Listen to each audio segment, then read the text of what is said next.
Halifax. Well,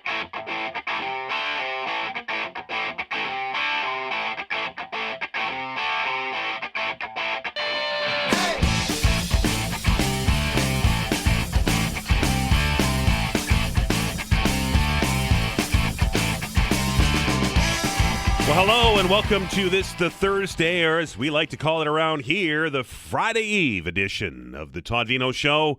I'm Dan Olstrand. Very glad you're with us today. We have an action-packed show for you.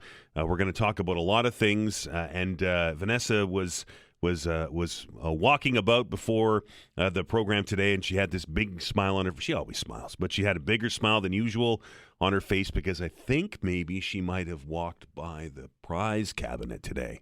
Not to give anything away, but there might be a giveaway or two today on the program. So make sure that you stick around for that. My thanks to Vanessa Van Inez, who, as I tell you every single day, does a fantastic job, and it's the absolute truth, keeping this show up and running and dealing with a host with a man cold, which most women that are listening right now will tell you, yeah, been there, done that, not fun. Anyway, I'm struggling through it, and I apologize again if I'm a little gravelly today, but we're on the other side of it now, and a little bit of chicken soup, I think, we'll fix that up. But anyway, thanks to Vanessa for dealing with that. Did you watch the ball game last night? I know Todd did, and I know all those Yankee fans out there did, and I know Cecil was watching it as well, and he was a little disappointed. There could be some record-setting history today in the baseball wild card series. The wild cards haven't been around for very long, but we've never seen teams come from down to win, from losing the first game to win the wild cards. And there's 4 opportunities for that to happen tonight, including the New York Yankees and the Boston Red Sox. Now, of course, I shouldn't assume things, should I? As a Blue Jays fan, was quite happy to hear that the Yankees won last night, so that the Red Sox and the Yankees bullpens get a little bit more work. Their starting pitching rotation gets kind of messed up because on Saturday, the winner of the Boston Red Sox New York Yankees wildcard series will play the Toronto Blue Jays. It feels like it's been like a long time since we've had a ball game on the air, right? Like it's only been a couple of days, but the regular season for Major League Baseball is always so very compressed, and there's usually a game like 6 days a week, 5 days a week, and now with the Jays off waiting this wild card series, it feels like it's that maybe some of that momentum got lost. I know that they didn't have a very good end to the regular season, and maybe this time off will give everybody a chance to kind of reset and get some pitching arms rested. I know they had an inter-squad game yesterday. The Jays did in preparation for this. Now, the times are still to be determined for that series. I think it all depends on who wins. The rumor is that if it's the Yankees, then we'll get the 5 o'clock Atlantic time start. And if it's the Red Sox, then that might move to the was it 1 o'clock or 2 o'clock start? But you will catch all of the Blue Jays action right here on 95.7 News Radio throughout the playoffs. Now, you're going to say, well, hey, wait a minute, Dan. There's a game on Sunday. And if it's that 3 o'clock start or 5 o'clock start, it's going to impact with Mooseheads hockey here on 95.7. But we're going to look after everybody. We're going to do our very best to look after everybody anyway.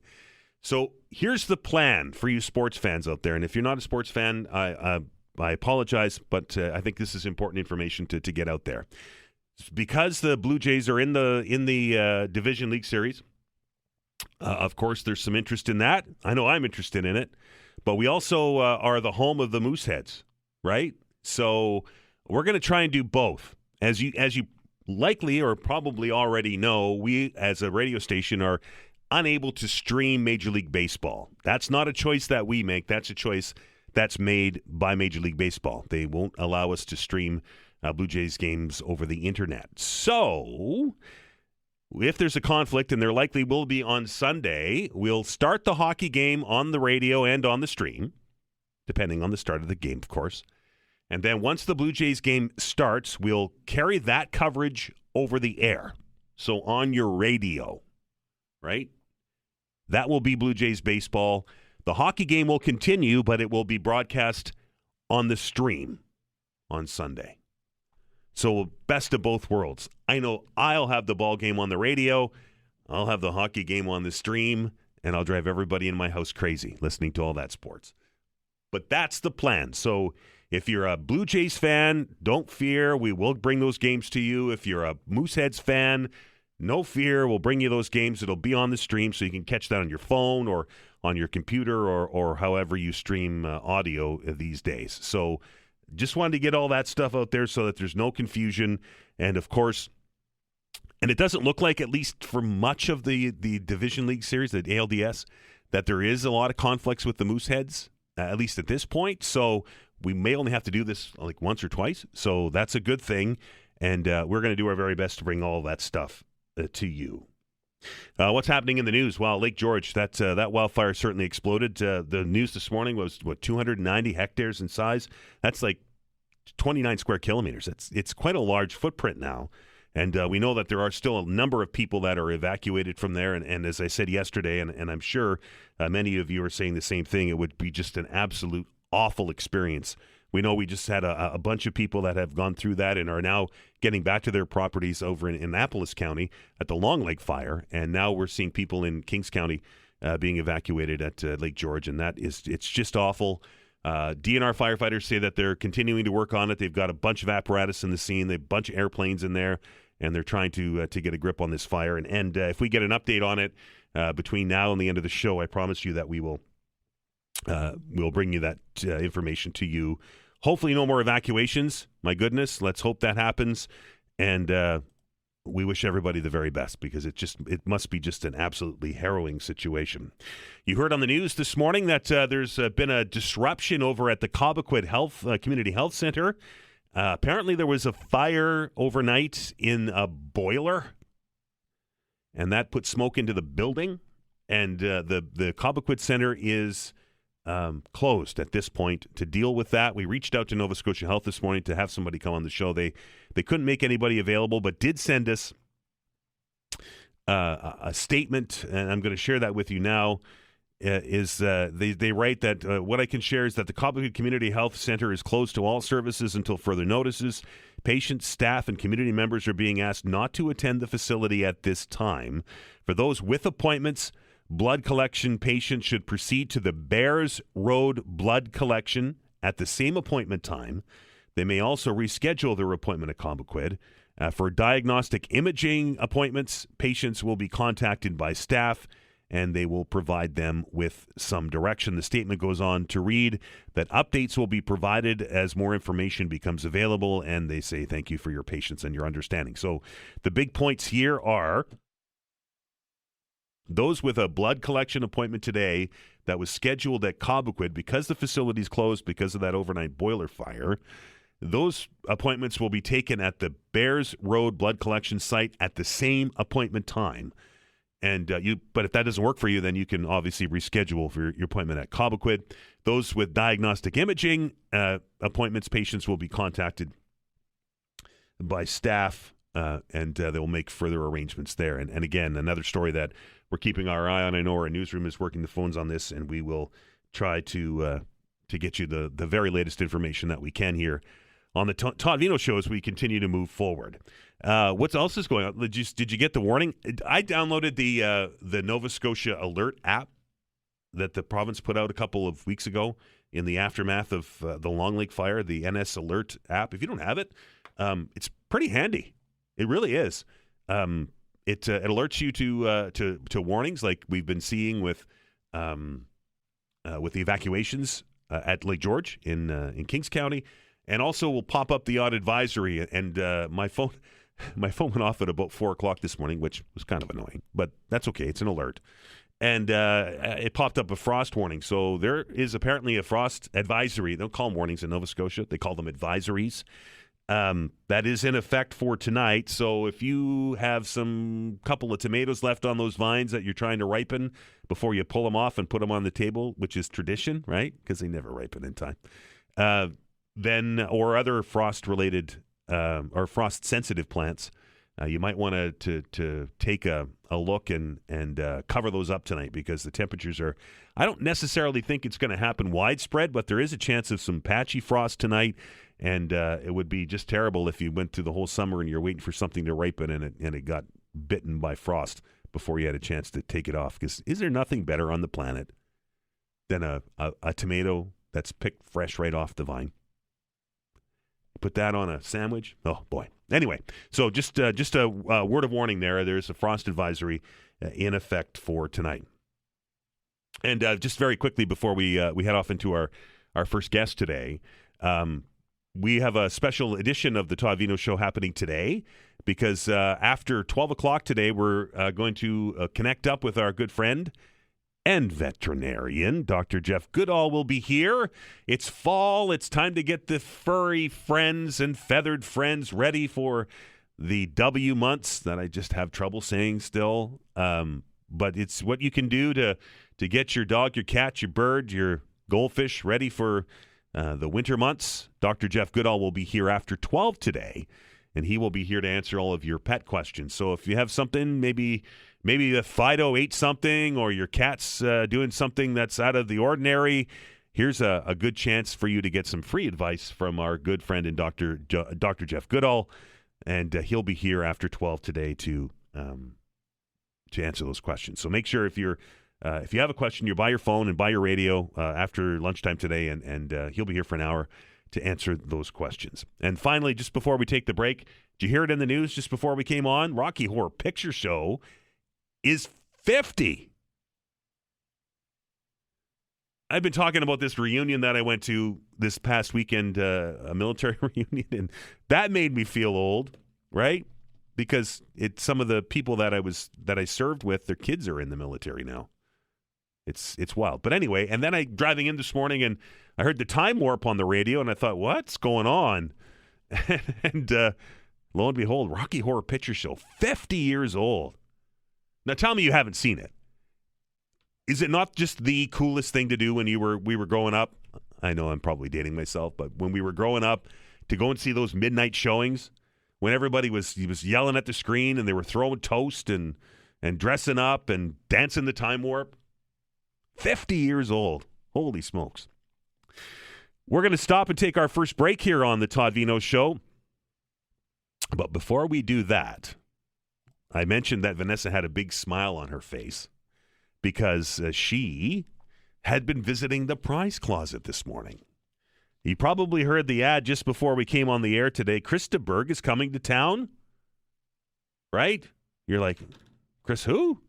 Krista Berg is on, and speaking of 50, he's on his 50th anniversary tour. It seems to be an anniversary year this year, isn't it? Anyway, he's on what he's calling his 50 LO tour. It's in Canada 2026.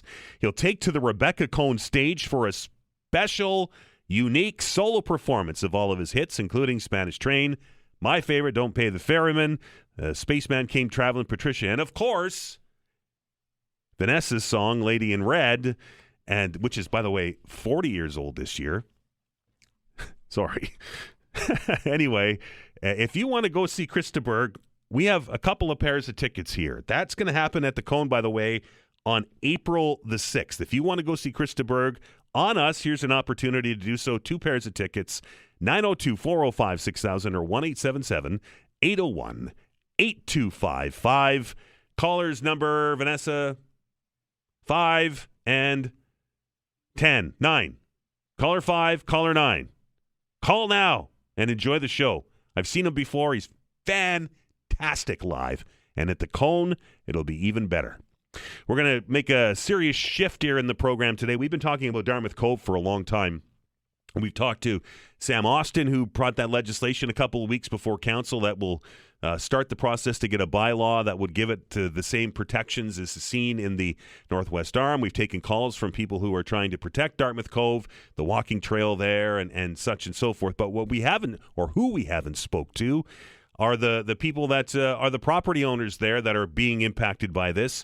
And we're going to do that right after we come back from the break when Brad Hickey and Bruce Wood join us in the studio. You're listening to the Todd Veinotte Show. I'm Dan Alstrand. Happy Thursday. We're back in minutes.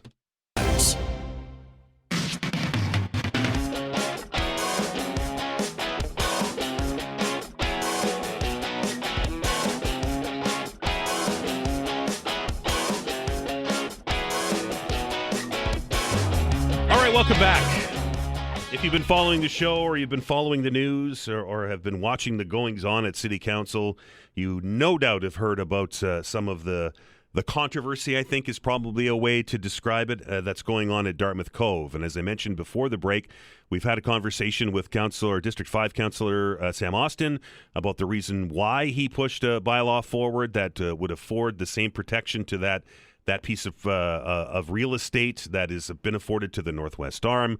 We've had conversations with some of the groups that are trying to protect that area and protect the trails and those kind of things. And we were very pleased because we like to get all sides of the story here on the show, and we were very pleased that one of the property owners was able to join us here on the program and give us their perspective. And I think it's going to be valuable information so that we everybody gets the whole rounded picture of this whole thing. So without further ado, I'm very pleased to welcome into the show today to tell us a little bit about their side of the story. It's Brad Hickey and Bruce Wood. Gentlemen, welcome to the show. Thanks, Dan, for taking the time to meet with us. All right, let's begin sort of to set the stage here. You purchased this property.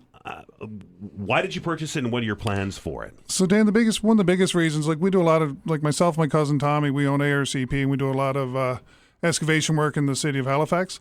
As part of that, Pyrrhic slate is definitely a problem that we've seen in the city. I'm sure you've heard it and heard a lot of different people talk about it. And we looked for some properties that could actually be infilled to get rid of some of the Pyrrhic slate to help the development in Halifax lumber jobs. As time went by, we did some research and we basically applied for a permit to infill Dartmouth Cove. We worked with Fisheries and Transport Canada, and actually at the end of the day, after some environmental concerns, we really felt that the best thing to do would be, when we infilled it, to encapsulate all the sludge that's on the bottom. Right. So for those that don't know what is this pyritic slate? And as I understand it, salt water neutralizes this stuff. Is that the way it works? Yeah, so pyritic slate's a naturally occurring acid-bearing stone that is in the ground in Halifax. It's just something that we have to deal with. If exposed to freshwater systems, it can be extremely toxic. It can contaminate wells, would cause major problems in freshwater ecosystems. So you can't risk having any runoff. So the safest environmental solution is to put it into salt water. Okay, so the infill would be part of the reason for the property, right? Do you have other plans for it once it's infilled? Yes, well, basically, myself and my partner Tom, we're construction people. We're not really developers. So we thought we'd fill it in, bringing the fish habitat back to Dartmouth Cove. And through that motion, we'd probably end up partnering with some developers in the city that we do a lot of work with and kind of drive that. Our vision would be to basically make Dartmouth Cove a major attraction within North America. Something similar to what you see downtown Halifax. And with a lot of public access, public spaces, ensuring that everybody has access to the waterfront trail, along the water and stuff like that. Because that was one of the concerns that got raised on our call-in from people that are working on this cove, is that they're going to lose access to that trail that goes into Woodside. Is that part of the plan at all? I can sit here and guarantee right now that if in the event that we did fill it in, that we would move the walking trail out to the outside edge. We're kind of actually excited about the Dartmouth rejuvenation of Dartmouth Cove, the HRM plan. Right. We're very excited about that and kind of working with those people to actually have everybody have an opportunity to basically work with something that makes it a really good place in Dartmouth Cove. Now, Brad, I've took calls from people that said that through this process that access to that trail was blocked. There were signs put up or blockades put up. Why did A, was that true, and B, why did you do it? I guess the morning that we woke up, we were actually basically going to do some work on the trail, do some soils investigation, stuff like that. We were met with a lot of opposition. Our people were being accosted by members from I guess it's Save Dartmouth Cove Association. Right. They basically threw our temporary fence that we had in. Probably wasn't my proudest moment, but we did block the trail off. Probably one of the biggest reasons is everybody has to realize that we actually own the property the trail is built on. We gave the city a licensing agreement to actually have the trail, and it is a revocable license. So the one thing we did do, I guess, by doing that is we did show everybody that we actually do own the trail, and we've continued to leave it open since, and we've always worked with, I guess, in all fairness to us, we've always basically said that we'll always leave the trail open as long as everybody's fair to us. Right. So this has obviously there's been back and forth on this, and now it went before council. Council deferring defeating a staff recommendation to wait to see what's going on with the Dartmouth revitalization plan. Councillor Austin moving an amended motion to afford the area the same protections of the Northwest Arm. I guess, gentlemen, and either you can field this one. What was your reaction to City Council's decision to move forward this way? I guess basically we feel that we've done everything right now. We've applied for fisheries permits, Transport Canada permits. We have some of the best scientists, basically scientists looking at our plan. The bylaw kind of almost seems like it's almost like they're just basically everybody's just turning on us, which isn't really fair. We don't feel that's really a fair thing. The local politicians basically have ganged up on us, along with Dartmouth Cove people. Not really feeling the love for basically working with the city to make it a better place than it is today.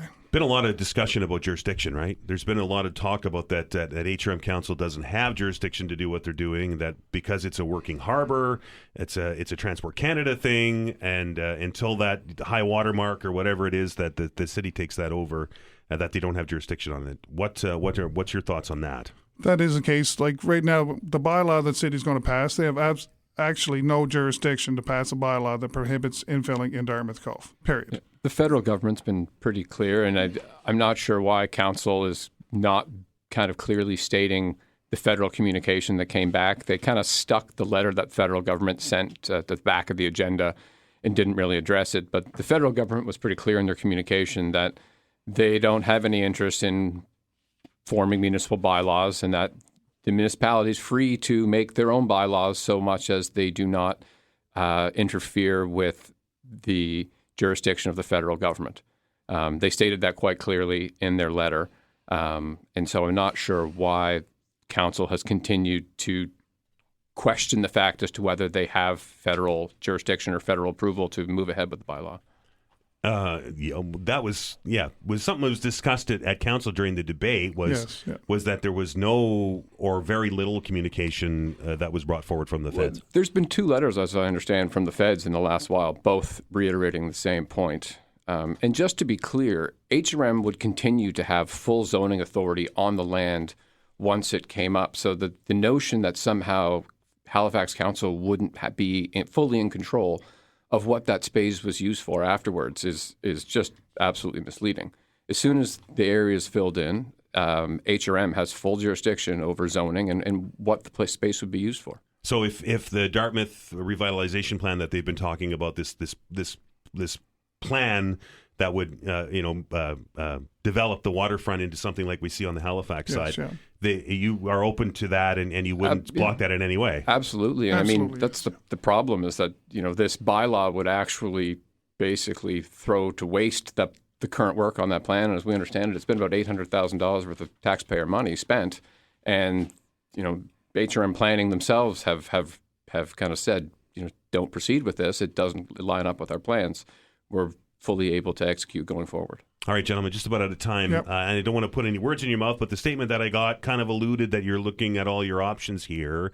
Are you planning to push back on this? Are you planning to sue? We'll basically see once the bylaw's in place, like we're either working together as friends or we're not friends. And that's the way basically myself and Tommy run our business. We're basically going to try to work with the city and make it a good public space. But if in the event that the bylaw passes, and it has to be approved by provincial government too. So province and the city don't have the best relationship now, so maybe there might be some cooler heads prevail with the province. We're hoping that might be the case.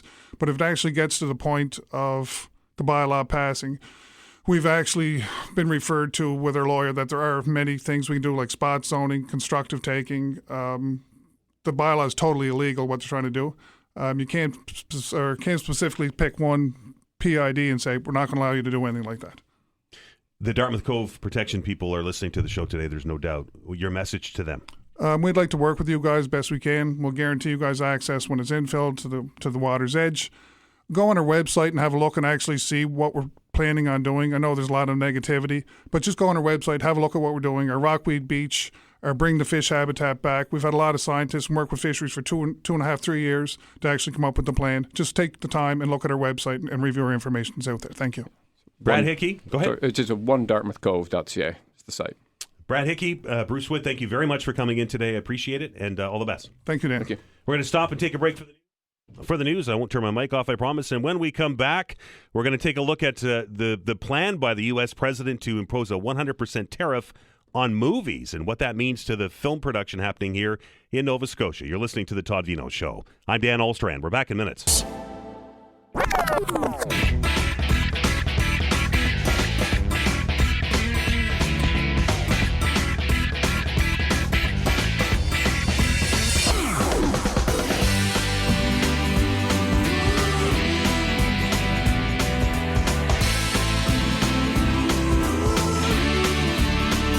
All right, welcome back.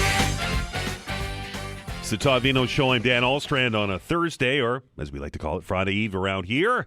I hope you're having a fantastic day as we roll along. And I'll tell you, the weather has been pretty perfect, right? It's been a wonderful fall thus far, and with the exception of maybe some of that frost tonight, I think it's going to continue. And what a perfect time! This is how we call in the business a segue. To come to Nova Scotia and maybe shoot a film or two, but there is some concern in the film industry around the world, not just in Canada. After on Monday, President Trump said he'd impose a 100% tariff on all foreign-made movies. This from the CTV News website, by the way, an unprecedented move that threatens to upend Hollywood's global business model.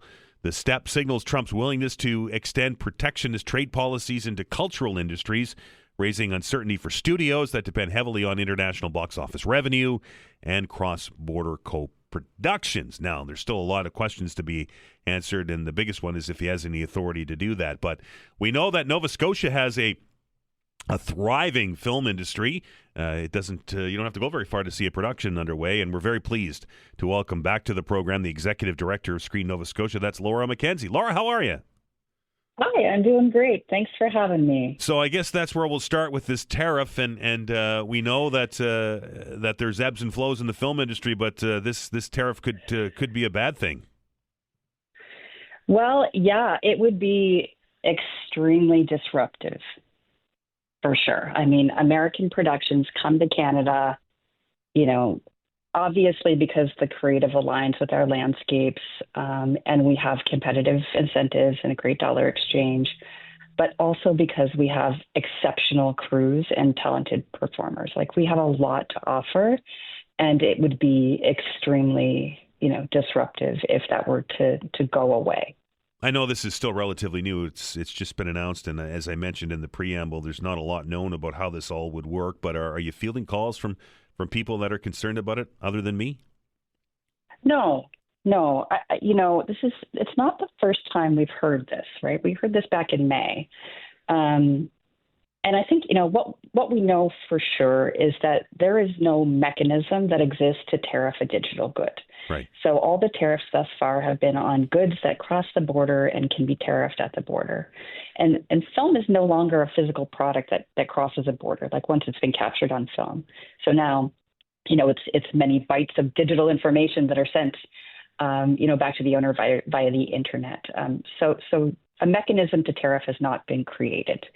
And, in addition to that, there's no evidence that any legal text or regulation has been created to enact such a tariff. So at this point, I wouldn't say concern is where we're at. Laura, is the U.S. kind of our biggest partner when it comes to film productions, or do we get work from overseas, from Europe? We do. We get it from everywhere, but the U.S. is our biggest partner. So, in Canada, the industry is worth about $10 billion. Depending on the year in Nova Scotia, it makes up about $200 to $300 million of our economic impact. Over the past 5 years, we've hosted shows here, like big ones, like Netflix's The Sinner and Amazon's, we're in the fourth season of From, and We Were Liars, and Disney did Washington Black here. And these shows, they make up about 70 to 80% of the jobs and economic impact that the film industry brings here. It's fun watching from when you get to see all those scenes in Beaverbank, right? Exactly. It's really fun. We're really excited about where the industry is going, and I'm not concerned about this. So Laura, let me ask you. I said that we have a thriving film industry here. How thriving is it? Are we busy? We are so busy right now. The second half of this year has gotten extremely busy with many different television shows that are filming, and lots of Canadian content that's happening here as well. So it's a busy time. And is the obviously there's some government incentives too, and I know there was a lot of consternation about that when those changed. Have we ironed all that out, and is it working properly, or can that be addressed? Yeah, our industry is doing great with the incentives that we have, and that was replaced in 2015. But it's incredibly competitive across Canada. It's doing great. It's attracting productions, and most importantly, it's reliable. Now, we know Nova Scotia because we live here. It's a beautiful place, right? But the word's out with some big productions and stuff. Are we in store to see Nova Scotia on the big screen anytime soon in some of these big Hollywood films?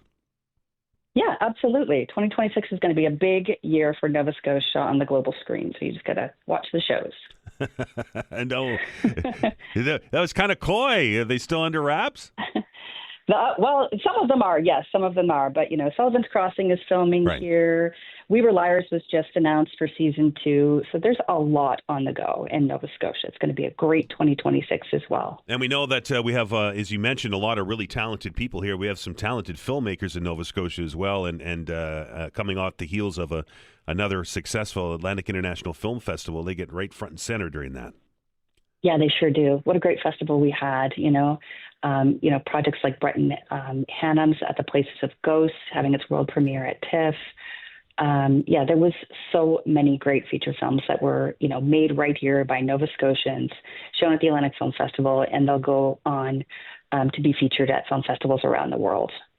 So no concerns about tariffs yet, but I would imagine keeping a watchful eye on things happening south of the border. Yeah, we certainly will. That's for sure. Laura, I appreciate your time. Thanks for inviting me. That is Laura Makenzie, the Executive Director of Screen Nova Scotia. There's still a lot of stuff that has to happen, I think, before this tariff is in effect. In fact, there's been some stuff written in the United States about it that they're not even sure the President of the United States has the authority to even do that. But we know that Nova Scotia is busy when it comes to film production. We know that Toronto is busy. We know Vancouver's busy. We know Calgary's busy. Film production is alive and thriving here in Nova Scotia. And if I may be editorial for a moment, the president says that we've stolen the movie making business from Hollywood. But Hollywood is one thing. They just don't have what Nova Scotia has, right? They don't have the scenery. They don't have the locations. They don't have the breadth of talent that we have here. And just the seascape and the landscape steals the scene. I mean, just watch Watch From, and you can see, if you haven't seen it, it's set up in Beaverbank, and I think that the scenery steals the show, but maybe I'm a little biased. We're going to stop, take another break here on the program. Halifax Mooseheads continue a rather long homestand and on a rare Thursday night game. We'll get an update on how the season's going and what we can expect tonight and in the not-too-distant future when the play-by-play announcer for 95.7 News Radio and Halifax Mooseheads Hockey joins us.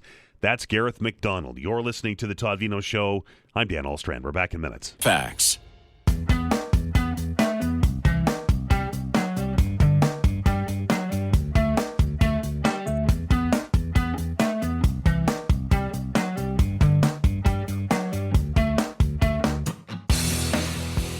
Well, it doesn't happen very often, but it does happen on occasion, and whenever there's something that's, I'm not going to say out of the ordinary, but something that's abnormal in the schedule, then the Halifax Mooseheads tend to wrap a promotion around it. They do such a fantastic job down there at Scotiabank. If you've never been to a Halifax Mooseheads game, you really got to go. It's the on-ice product is outstanding. There's no doubt Q-League hockey is some of the best hockey in the country. No holds barred. Absolutely wonderful to watch. but just the atmosphere inside the rink and some of the promotions that they have happening at Scotiabank during these games, these home games, it's quite outstanding. And it's an event that is fun for all ages. And this Thursday night, which is tonight, Dan, is student night, which means that they're going to offer some tickets up cheaper, and there might be some specials at some of the refreshment stands, I'll say. And that always is a fun night when the students get in there and everybody's having a good time. Somebody that has a good time every time that he's at the rink is our play-by-play announcer and my good friend, and that is Garreth MacDonald, and he's on the phone with us. Garreth, how are you? Great. Good friend. Wow. Thank you, Dan. Well, you got promoted. See, there you go. Right? Feeling is mutual. Absolutely. Garreth. And speaking of promotions, Yeah. it was country night on Saturday. Right. Were you there for that? Did you take No, I was your cowboy boots on? Or? I was out of town. I was in Ontario, and I missed it, but I heard that it was a stomping good time. There was a lot of cowboy hats out on Saturday night, Dan. There you go. Did any make the ice? Unfortunately not. No. Not. Although there could have been one at the end, because Saturday night kind of turned into the Alexei Yosef show, if you will. First overall pick for the St. John Sea Dogs. Not only did he get his first goal in the queue in that game, he had three. He completed the hat trick. So again, there might have been maybe there could have been an opportunity there to get a St. John Sea Dogs cowboy hat on the ice at the end. But, Moose faithful, not thrilled, I think, at the end of the game with that hat trick. No, probably not. And whenever I go to Scotiabank to watch a game, I always bring an dirty old hat with me just in case there's a hattie, so I don't throw a 30 or a 40 or a cowboy hat, a couple $100 on the ice. Well, that's a very wise move. Very frugal, very sharp of you, Dan. Fair enough. It's early in the season, obviously, Garreth. Right, we're only a couple of games in, but what's emerging, at least to me, is the play of some of the Europeans that we've put on the roster this year, and Ole Kolibiakin leading the race with scoring, and Yasu Mensonen not that far behind. It's nice to see the Euros shining at least this early in the season. Yeah, no, absolutely. I mean, it's not always the easiest of transitions coming over from the big international ice to the smaller North American ice. But I mean, you mentioned Kulibiakin off the top, and right now he's leading the team in scoring. I guess he does have the benefit of having played in North America last year, a little bit of experience in the USHL, but spent a lot of time with the Carolina Hurricanes 16U AAA program, and was more than a goal per game with them, and a pretty good coach and former NHLer, Mr. Game 7, Justin Williams. So Oleg Kulibiakin, he's been off to a good start. Solid weekend for him. Scored the game winner on Friday night against St. John. The Sea Dogs were in town for a pair of games last weekend, and yeah, definitely showed off the scoring touch. I said last year I think he was exactly a goal per game player with that Carolina Hurricanes program, and he scored goals in back-to-back games. Showed off the sweet scoring touch on Friday night with the game winner, beauty wraparound late in the game to beat St. John netminder Justin Robinson, and then kicked off the scoring on Saturday night. First shot of the game for the Mooseheads. It came on a power play, and he blew one past the St. John netminder in that game the other night, Raphael Courchain. So, yeah, nice to see him kind of start to get cooking. He's got just such a great release. He can fire that puck. Talking with Owen Brisson, one of the new starting goaltender here for the Mooseheads, he just talked about all the offensive weapons that Kulibiakin has in his arsenal, but said that the shot that is definitely his best asset, facing a lot of that in practice. And again, we saw that shot showcased over the weekend. And yeah, as you mentioned it, I mean, he was the star of opening weekend for the Mooseheads.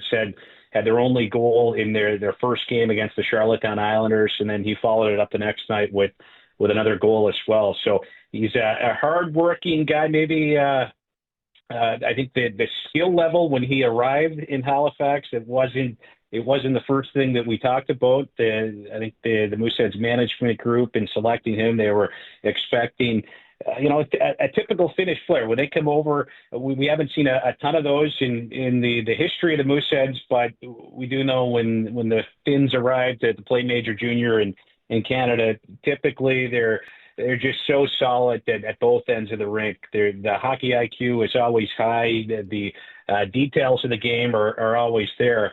And that's certainly the case with mentioning. He's got a great motor, great compete level, but some silky hands as well. So both of these guys, and I mean, you throw those two into the mix now with Carlos Handel, who's back for another year. The big change over the offseason was the CHL moving from 2 imports to 3 per roster. Those are 3 very talented imports right now on this Mooseheads team. We've had 4 games this season. The sample size pretty small at this point, and anybody that watches the league will tell you that you don't really get a good look until we get closer to Christmas. But that being said, Gareth, this will be Game 5 of the season. Your thoughts thus far on the start for the Moose? Yeah, I mean, right now, 2-2 through the first 4 games, 500 record.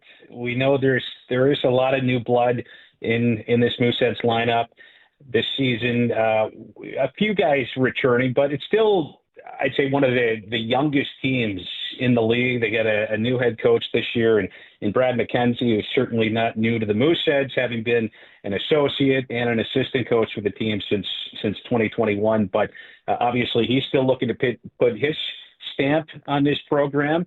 So a lot of movement there, a lot of changes, but I think at this point, still looking to establish that consistency for a full 60. But again, I think at this point we're seeing a pretty talented Mooseheads team. You can see the potential there. There'll be growing pains early in the season with a young roster, but a 500 record, not bad, and we'll see how they fare here tonight with Baie-Comeau in town. Gareth, the Mooseheads have an unusual schedule this year, right? Because of events that are happening down at the Scotiabank Centre. They're front-loading their home games off the top of the season, only being on the road, I think, once in Charlottetown, and then I think on Sunday they're going to Moncton. Other than that, they're at home until the 25th of October. Good, bad. We know that first real big road trip is a team builder. Are we perhaps going to see what we have after this big homestand's done? Yeah, I mean, I guess just with a big homestand like that, it's the schedule is always what you make of it, right? I mean, I can think back to 2018, 2019. That was the year the Mooseheads hosted the Memorial Cup. Last year they hosted, and I think the first 15 games that season were all on the road. And, it was a team that did have some new pieces in at that point. And obviously, yeah, I think there can be a benefit to starting on the road from a team building standpoint, chemistry standpoint, like you alluded to, a lot of time together on the bus, in the hotel rooms. I mean, at the same time here, though, starting at home, who doesn't want to play at home? The Right. Scotiabank Centre, it's a great place to play. We always hear the guys every year, season in, season out, just talk about the fan base, how passionate they are. We all know that Mooseheads fans, some of the very best in the CHL, they've had that reputation for a long time. And I think winning your first game at home, that helps. They got a couple of wins on home ice now under their belt. So I don't think you're feeling the pressure that you might if you got to go 4 or 5 without a win. Then it starts to mount a bit. I think the team, they're learning how to play at home, learning how to get the fans involved early, and that's what home ice advantage is all about. So, yeah, I mean, right now 2-1 on home ice. That's a pretty good start, and a chance tonight to try to pick up a third win here and keep that good momentum going, because the Baie-Comeau Drakkar, they're the only team so far in the league that has yet to pick up a win early on in the season. And that was my next question. What is Baie-Comeau bringing this year? Yeah, it's a team that obviously those Quebec teams, we don't get a whole pile of looks at them. There's always only 2 meetings each season with these teams. I kind of mentioned that wild schedule that the Mooseheads had back in 2018, 2019 with 15 straight on the road. I think 9 of the first 10 for the Drakkar are on the road. Finally at that rink in Baie-Comeau, they're putting in the flexible boards and glass. I think that's something that the league mandated probably over a decade ago, and it's finally they're finally putting those in. I have unfortunately seen a few guys get get hurt in that rink. I mean, hitting those old boards in Baie-Comeau, kind of like running into a concrete barricade. Not a lot of give, and so nice to see them finally doing that. But again, with those renovations, Baie-Comeau starting on the road here for the most part. I don't think they play their first game at home until next Friday night. But yeah, this is a team. They lost a major piece over the summer. Justin Poirier. I think if you look back at what he did, Carolina Hurricanes prospect, I think Poirier had over 140 goals in just over 200 games between the regular season and the playoffs. One of the best snipers in the league during the offseason. He made the move, one of the Q's kind of first casualties to the NCAA. He's committed to Maine, so he's not back with them this year. They're kind of beginning, I would say, the early stages of a rebuild right now. They still have some veteran pieces in their lineup like Alexis Michaud and Justin Gendron.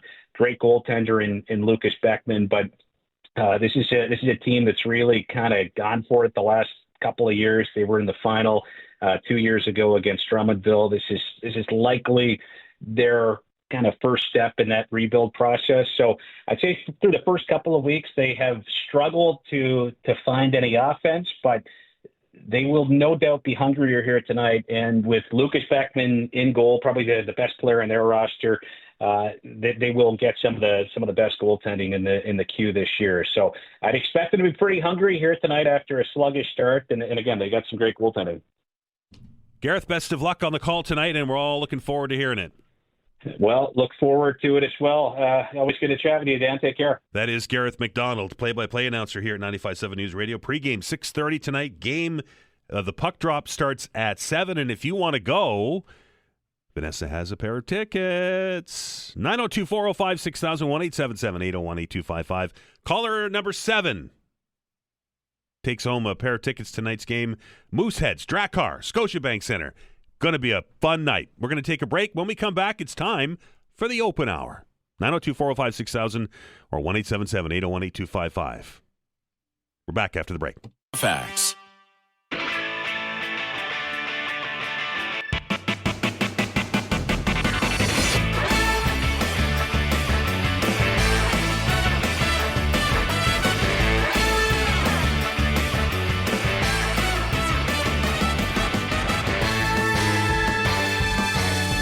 Welcome back. Hour number 2 of the program.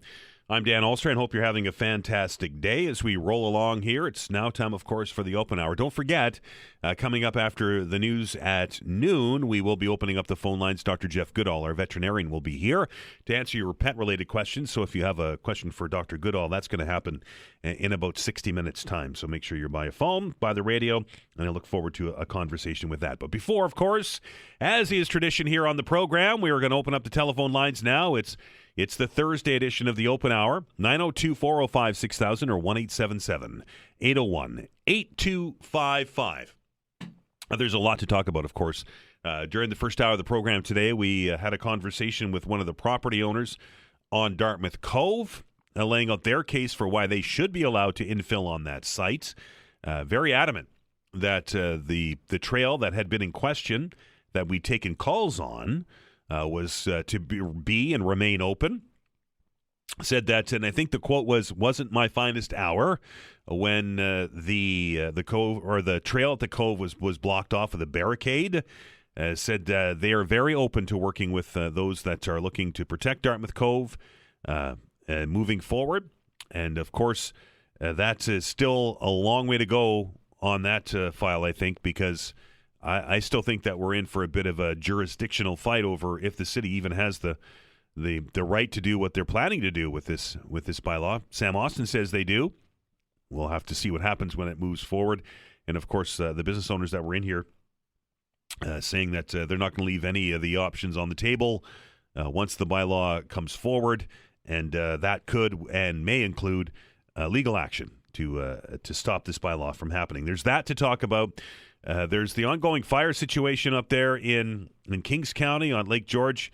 Just an awful situation. We took a few calls on this yesterday, took a couple of emails about water bombers, and I just wonder that, I get it, and I said this yesterday, and I understand that you can't just snap your fingers and have a water bomber appear. But given the fire season we had a couple of years ago with the fire in Tantallon and, of course, down in Barrington, and the wildfire situation that we've had here for this year with Long Lake and now Lake George, I truly hope that the Premier is true to his word and is keeping an open mind to having a Nova Scotia-based water bomber. I don't think that many of you out there listening would be adverse to the expense of having a water bomber. Of course, it's not just an airplane, right? It's pilots and a ground crew and maintenance and all that stuff.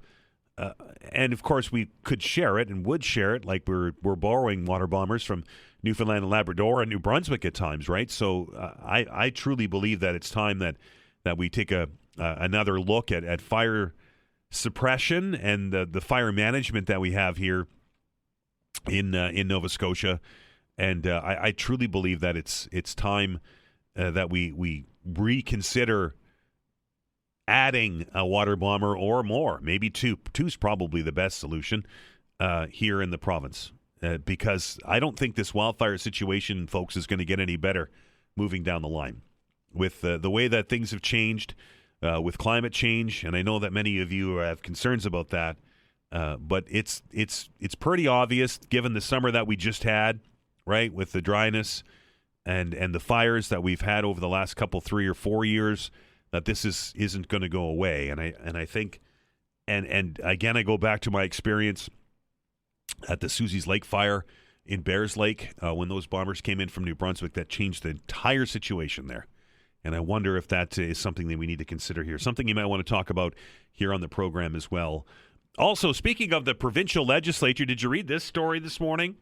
This one kind of got me a little boiled under the collar when I got up this morning, and it was on the CBC's website. It's reporting from Michael Gorman at the CBC, who writes, members of the Nova Scotia legislature debated late into the evening at Province House on Wednesday as the government pushed to end the fall sitting of the legislature potentially by the end of the week.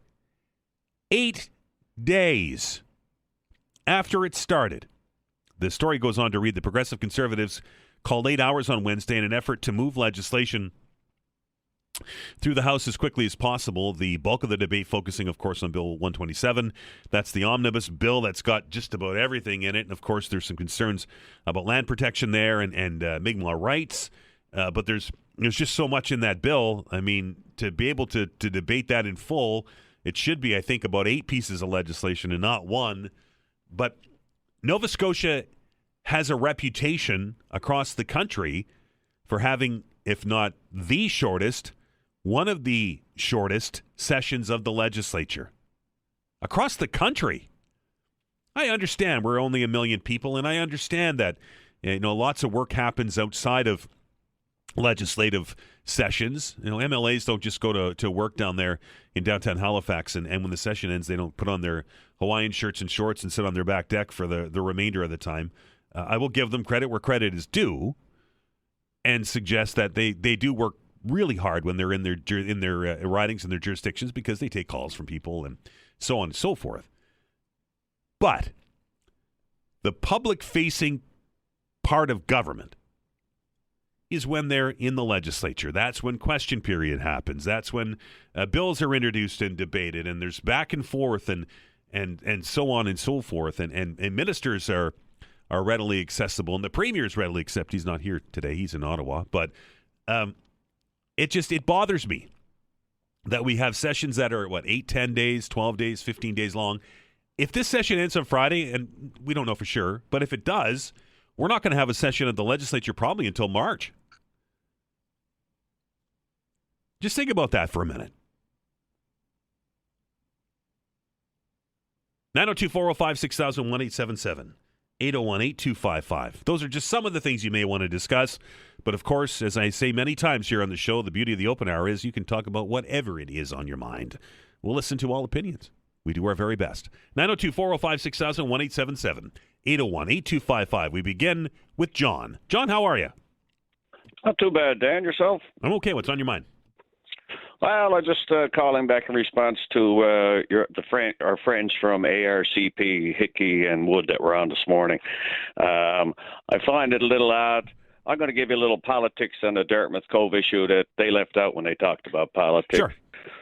They bought the land in 21 through a number company, Bruce Wood did. They needed access to infill that land to get across land owned by the province. Tom Hickey, who was just on your show, was appointed by his good personal friend Houston to run the new Build Nova Scotia, which is where they need the easement to cross. And surprise, surprise, conditional approval for the easement was granted. So if that doesn't look like politics, I don't know what. And then 2023, after all the commotion about not filling in the cove, etc., the big piece of land behind the cove that was for the last 10 years touted as a huge development opportunity. You can go on the website and see all the drawings and renderings, etc. Sorry, I don't mean to cut you off, John. Is that the industrial land? Go ahead. Yeah, that's the industrial land. Yeah. And in 2023, the public work minister under Houston, suddenly this land was deemed not be suitable for development. Coincidence? Maybe. Maybe not. 2024, they issued a cease and desist letter to Darren Fisher because they didn't like the messaging he was going, and he was advocating for the cove not to be infilled.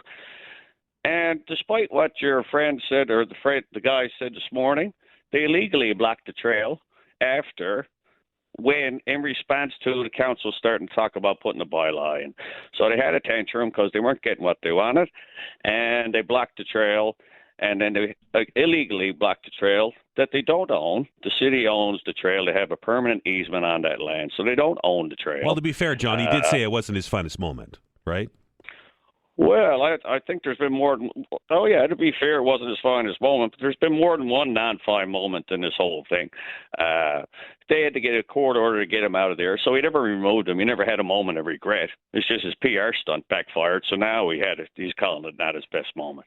And now, of course, they have a website where they pretend that they're only concerned about saving Dartmouth Cove, and when they originally just first came out, there was no talk. They were just going to infill it until people looked at their Transport Canada one that said that they wanted to infill it for future development.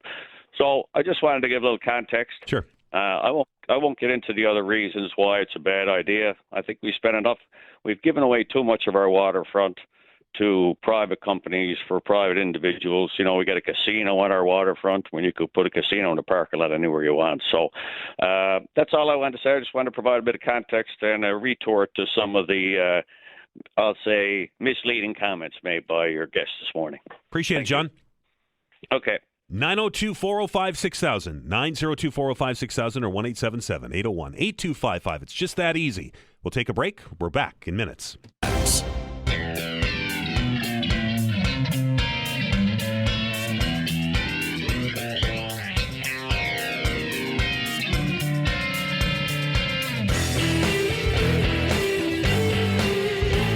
All right, welcome back.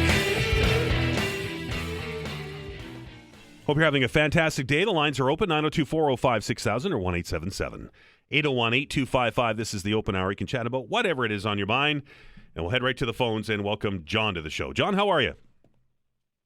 Not too bad, and yourself? Good. What's on your mind?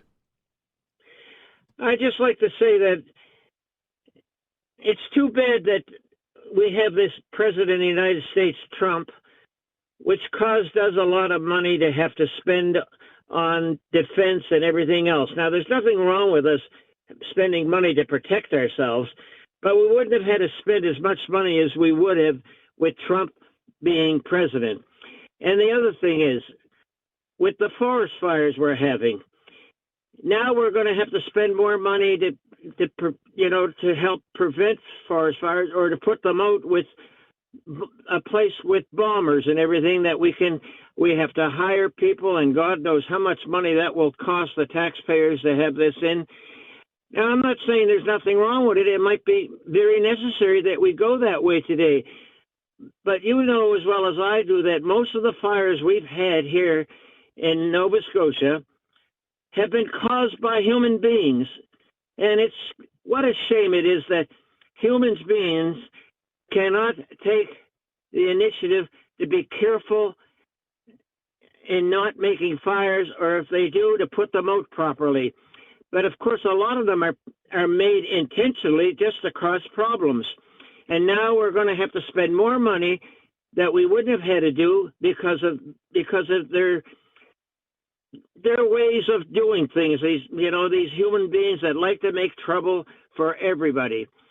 And that's about all I have to say today, and you have a good day. Thanks, John. 902-405-6000, 1-877-801-8255. I don't know if we've determined if any of the fires this year were started on purpose. We have said that the Susie's Lake fire was started by man, and I do believe the DNR earlier this week or on Sunday said that they are confident that this Lake George fire was started by human, but I don't recall them saying that it was an act of arson, because starting it on purpose is an act of arson. But I do agree with John to a point that we are going to see a change in this, and I think it's going to move forward. I used Dr. Google here just very quickly. And according to the result it returned, and I'll put a caveat on it, I did this very quickly, percentage of human-caused wildfires varies by location and year, but it's significant. Example, 85% in the United States and up to 90% in various Canadian provinces are started by humans. Really, the only other cause, and to be fair, Long Lake in Annapolis County, DNR said that was caused by a lightning strike. So those are the stats, at least as quickly as I could search them. 902-405-6000 or 1-877-801-8255. Let's welcome Rick to the show. Rick, how are you? Jimmy, how you doing today, Dan? Good. What's on your mind, sir? Water bombers. Yep. So I know it's great talk for us to go buy water bombers. I think I heard you or somebody saying yesterday or the day before that they're like 7 years. Yeah. But, like your other caller just alluded to, you got to man these planes. You got to have pilots on around, 24/7 through the summer. I kind of think maybe they should be given to the military. We've already got military-trained pilots and military-trained mechanics and military bases to put these in that's already with buildings built. Right. For us to go out and buy a couple water bombers, now we got to build a hangar to put them in, and we got to hire mechanics. We got to hire pilots. You just can't do it with one pilot. It's probably going to be 2 pilots per flight crew or 3 people per flight crew. Right. So you got to have a couple of flight crews, so you got to look at 10, 12 people just to fly these things, plus maintenance. It's not just the cost of buying these and store them till we need them. It's the cost of personnel year-round, right? Yep. So, it's great to say we need this, but so that's why I say maybe that we should look at getting the military, getting the federal people to buy these and have these planes available, like we're getting from the Northwest Territories and Quebec and Newfoundland, to be ready to go wherever they're needed in Canada, but have the federal people looking after them. Good points, Rick. I appreciate it. So that's my take on it, right? Fair enough. Have a good one. Take care. All right. 902-405-6000, 1-877-801-8255. There's been a lot of discussion as of late about federalizing fire response, having a national firefighting squad, for lack of a better term. We often think of the military when we in these emergency situations, right? And you hear the arguments a lot. Well, they're already there and they're already being paid and everything else. We would have to train them in using those aircraft, which is fine. And if it became a trade or a job in the military, that's something else. But let's not forget that the military has a job to do, right? And these things can't just be constantly kicked up to the military to fix. I agree with Rick to a point. I think that because this is a national service and because we see this sharing, and he highlighted it, we've got planes here right now from the Northwest Territories. They've been here most of the summer. We saw bombers from Newfoundland. We saw bombers from New Brunswick. We even saw fire crews come in from Ontario to help on the Long Lake fire, right, to give some of the crews here a break.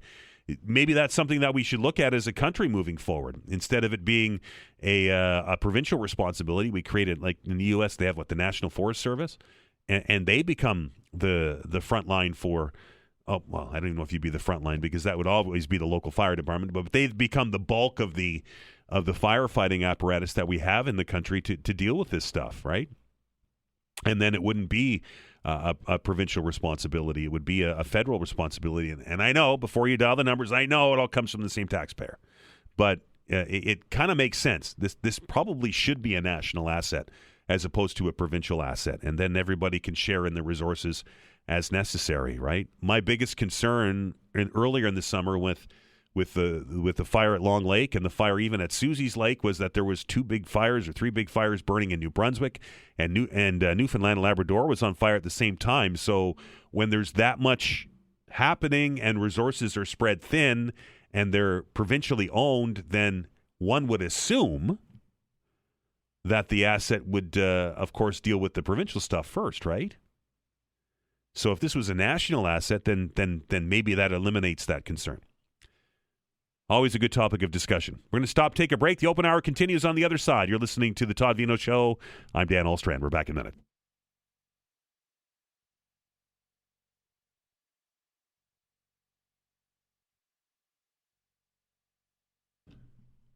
And the Gremlins are back, as has been the tradition around here as of late. Aren't computers wonderful things, especially when they don't work?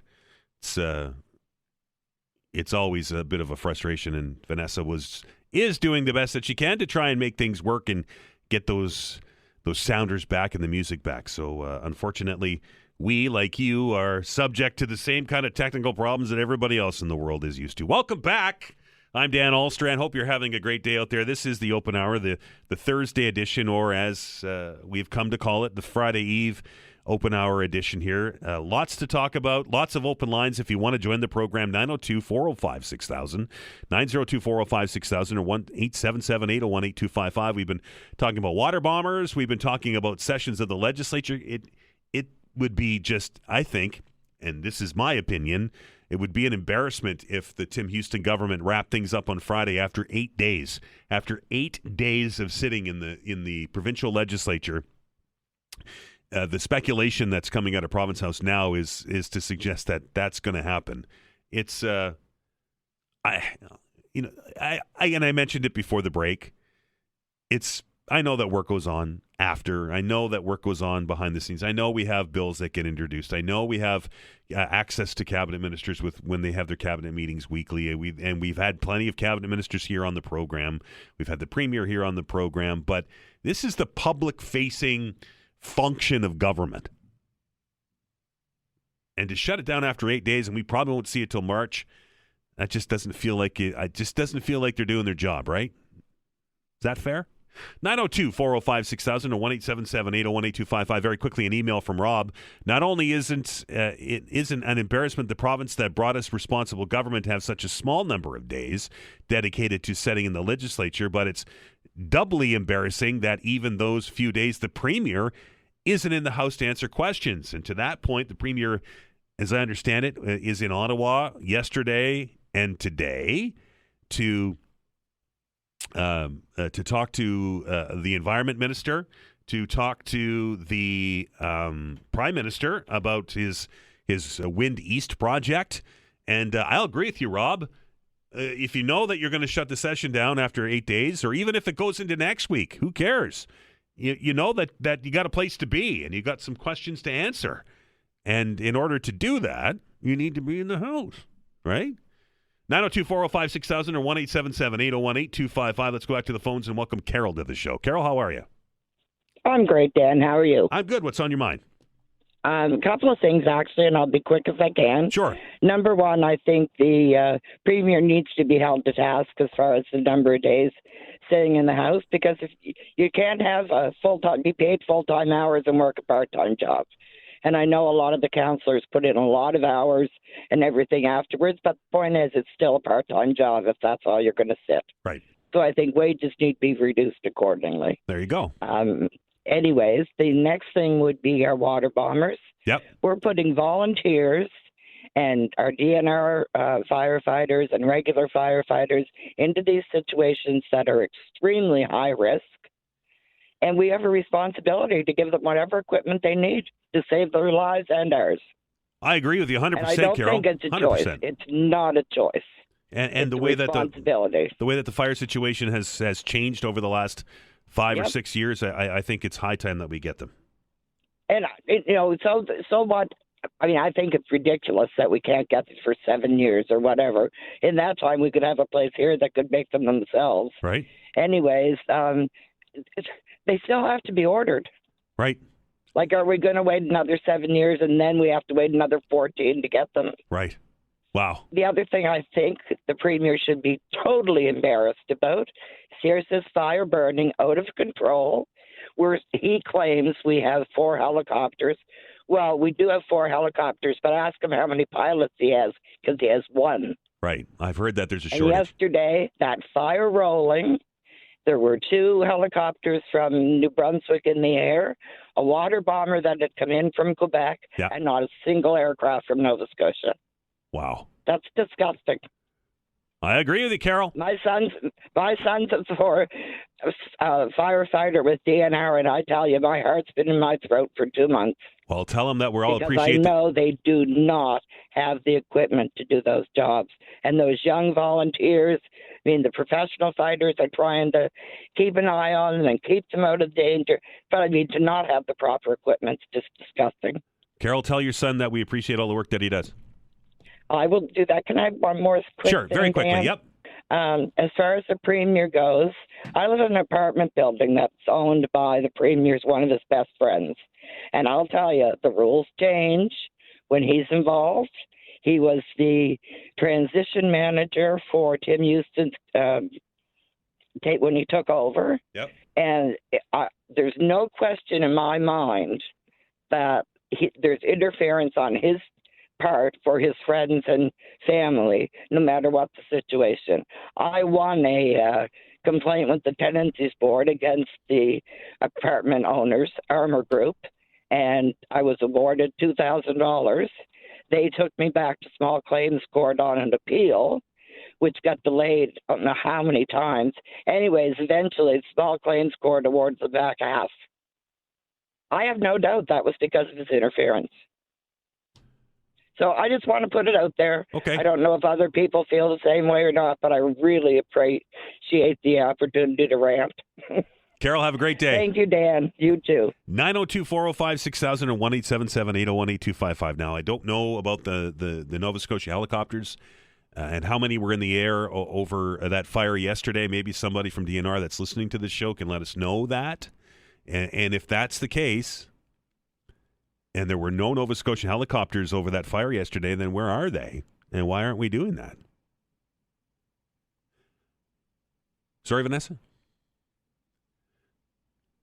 902-405-6000, 1-877-801-8255. That would be a bit embarrassing, right? Wouldn't it?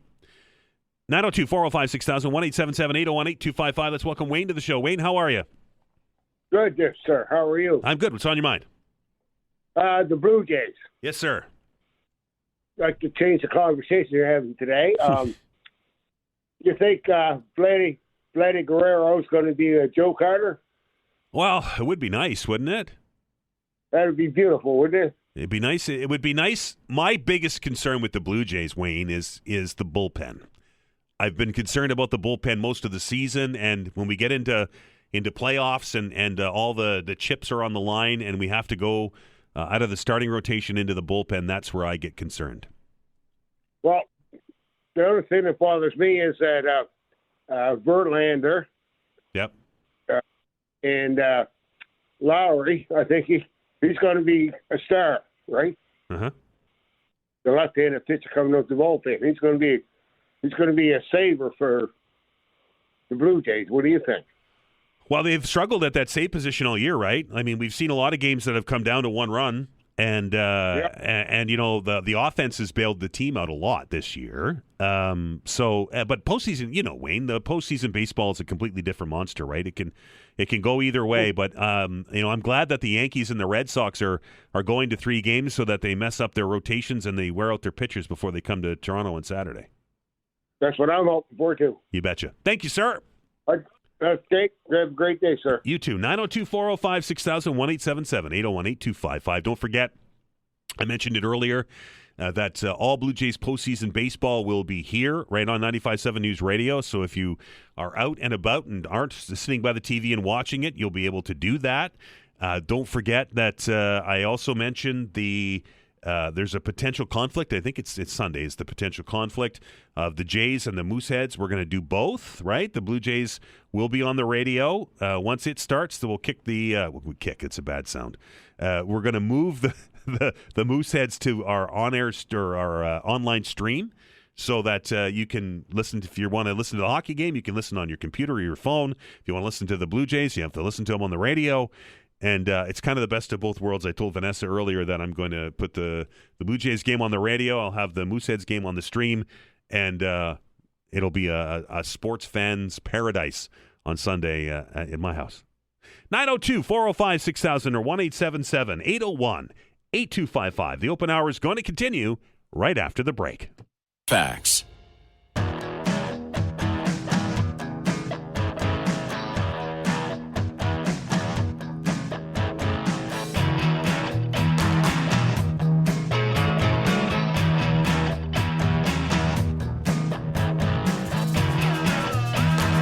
All right, welcome back. Dan Alstrand along with you. This is the open hour. The number is 902-405-6000 or 1-877-801-8255. Some lines open if you want to get on and join the conversation. Here's a perfect opportunity. 902-405-6000 or 1-877-801-8255. Let's welcome Jack to the program. Jack, how are you? I'm doing good. How are you today? Good. What's on your mind? I have a beef. I'm not with any political party. I don't go that way. But when I hear somebody in the House say something really stupid, I think it needs to be brought to the public's attention because I know not everybody watches. It's like the second time I've heard our community services minister say, now this is community services, the best social program is a job. Now, to me, the best social program is a strong community, right? That people help people. If somebody is on social assistance because they can't work, because they're unable to, what message does that send to them? Fair point. You know, and this guy, you know, like he's a Harper holdover. So it's Minister Armstrong, Scott Armstrong is a Harper holdover, and I've noticed a real change in the tone of Tim Houston in the last 3 to 4 months, and I don't like it. I've always liked the way he's governed. It seemed like he cared about everybody, and since he put this clown in his cabinet, and now he's got attack ads on social media for the Liberals. Like, the Liberals have 2 people, and Houston has 52. Right. What is he doing, wasting his time running ads to diminish the reputation of 2 people? It really reeks of that big C conservative, and I always saw him differently than that. Well, he was pretty adamant about that, right? During the last election campaign, when people asked him, you know, where he fell with some of the policies for the federal conservatives, he said, "I'm a progressive conservative, not a conservative." Yes, and I think people in Nova Scotia kind of take pride in that, and nobody remembers Stephen Harper.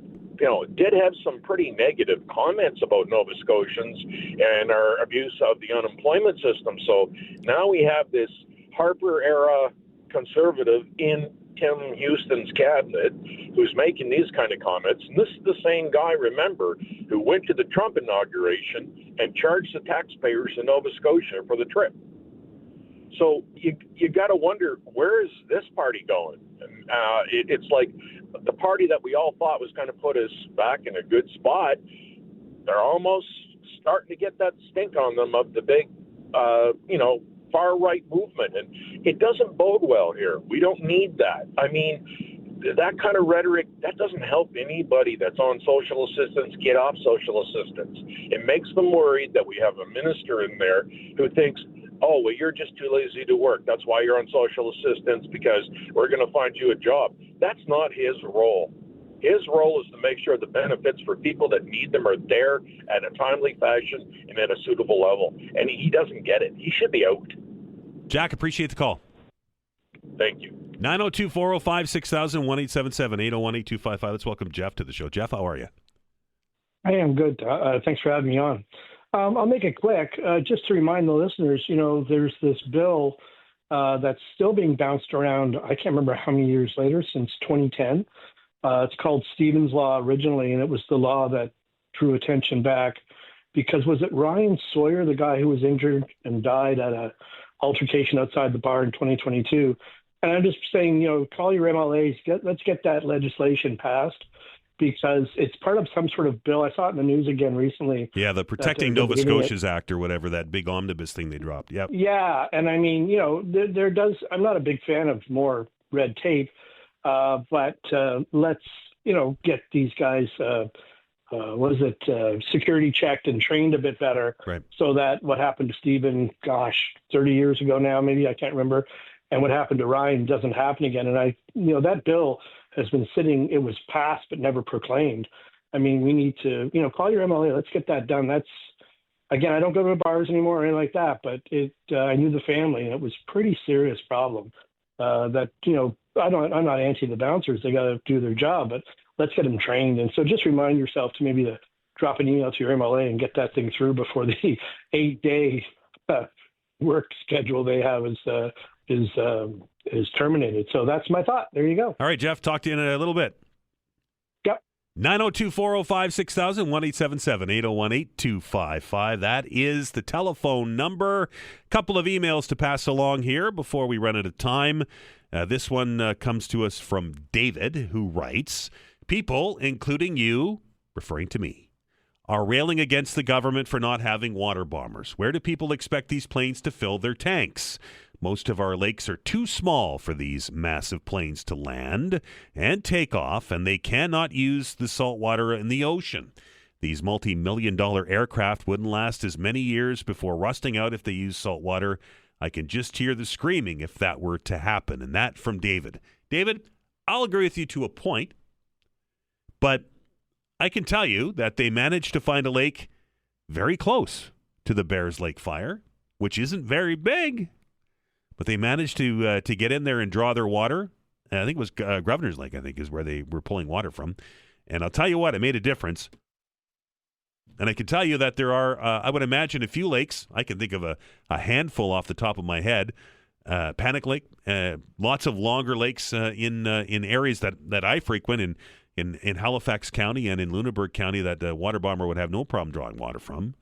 And I think that dropping all of those gallons of water, even if it was a bit of a flight away, to get to the fire, then dropping 150 gallons, or if it's even that, on those buckets. And the helicopters have a task.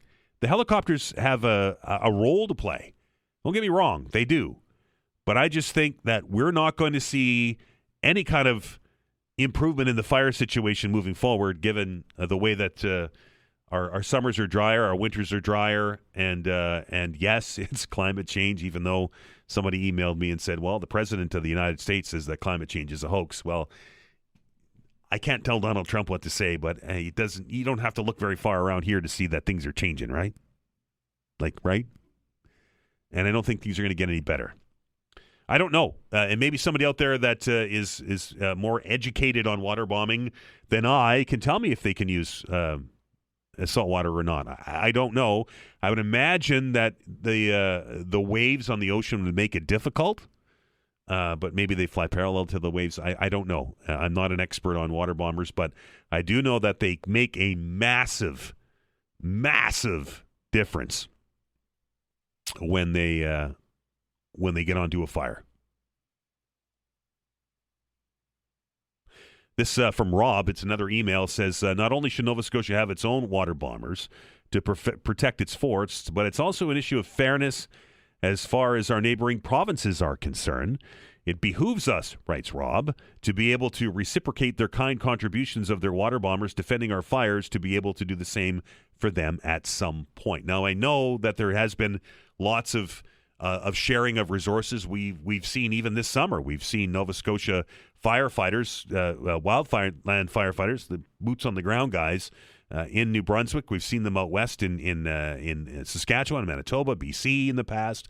I think we've even seen them go south of the border to fight fires in the United States of America. So I know that they share resources that way.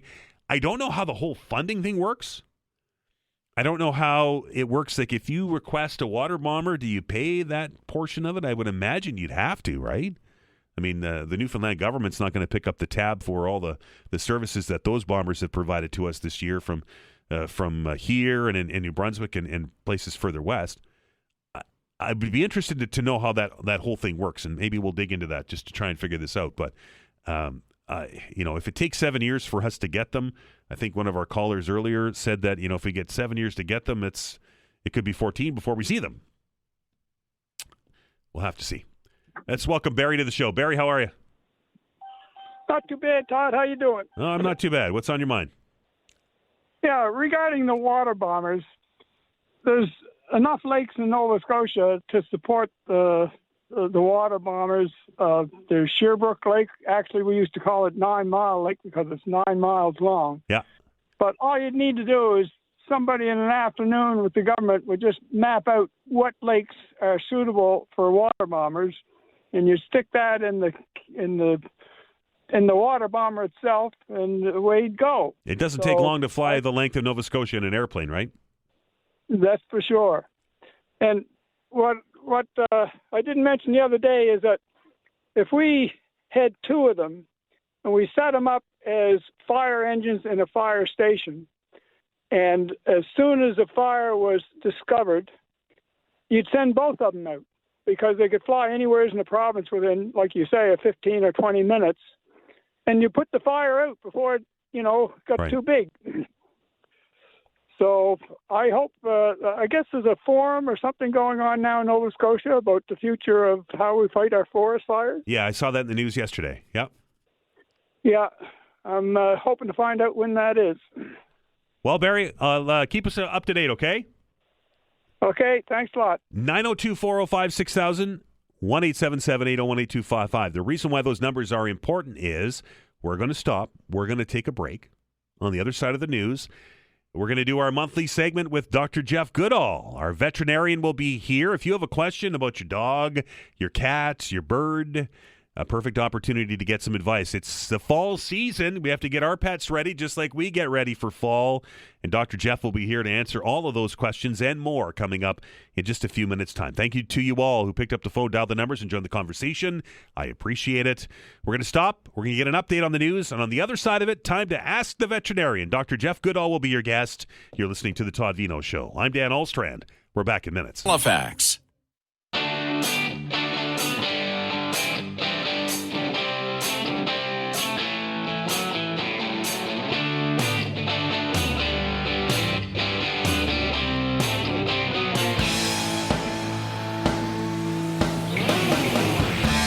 Hey there, welcome back. It's the Thursday edition of the Todd Veinotte Show. I'm Dan Alstrand.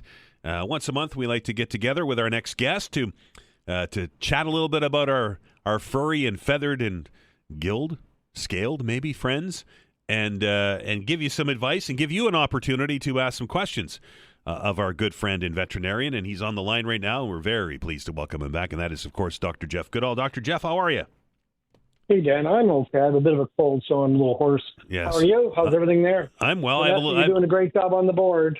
Well, Vanessa, she's a rock star. She really is. I'll tell you that much. And I too am recovering a bit from a slight cold here. So we're just we're two ill guys talking about pets. Yeah. So if I could, I'm just going to open with, it's a chilly day, and I'm thinking it's time to start thinking about winter. And I just want to remind everybody, it's a bit of a soapbox issue with me.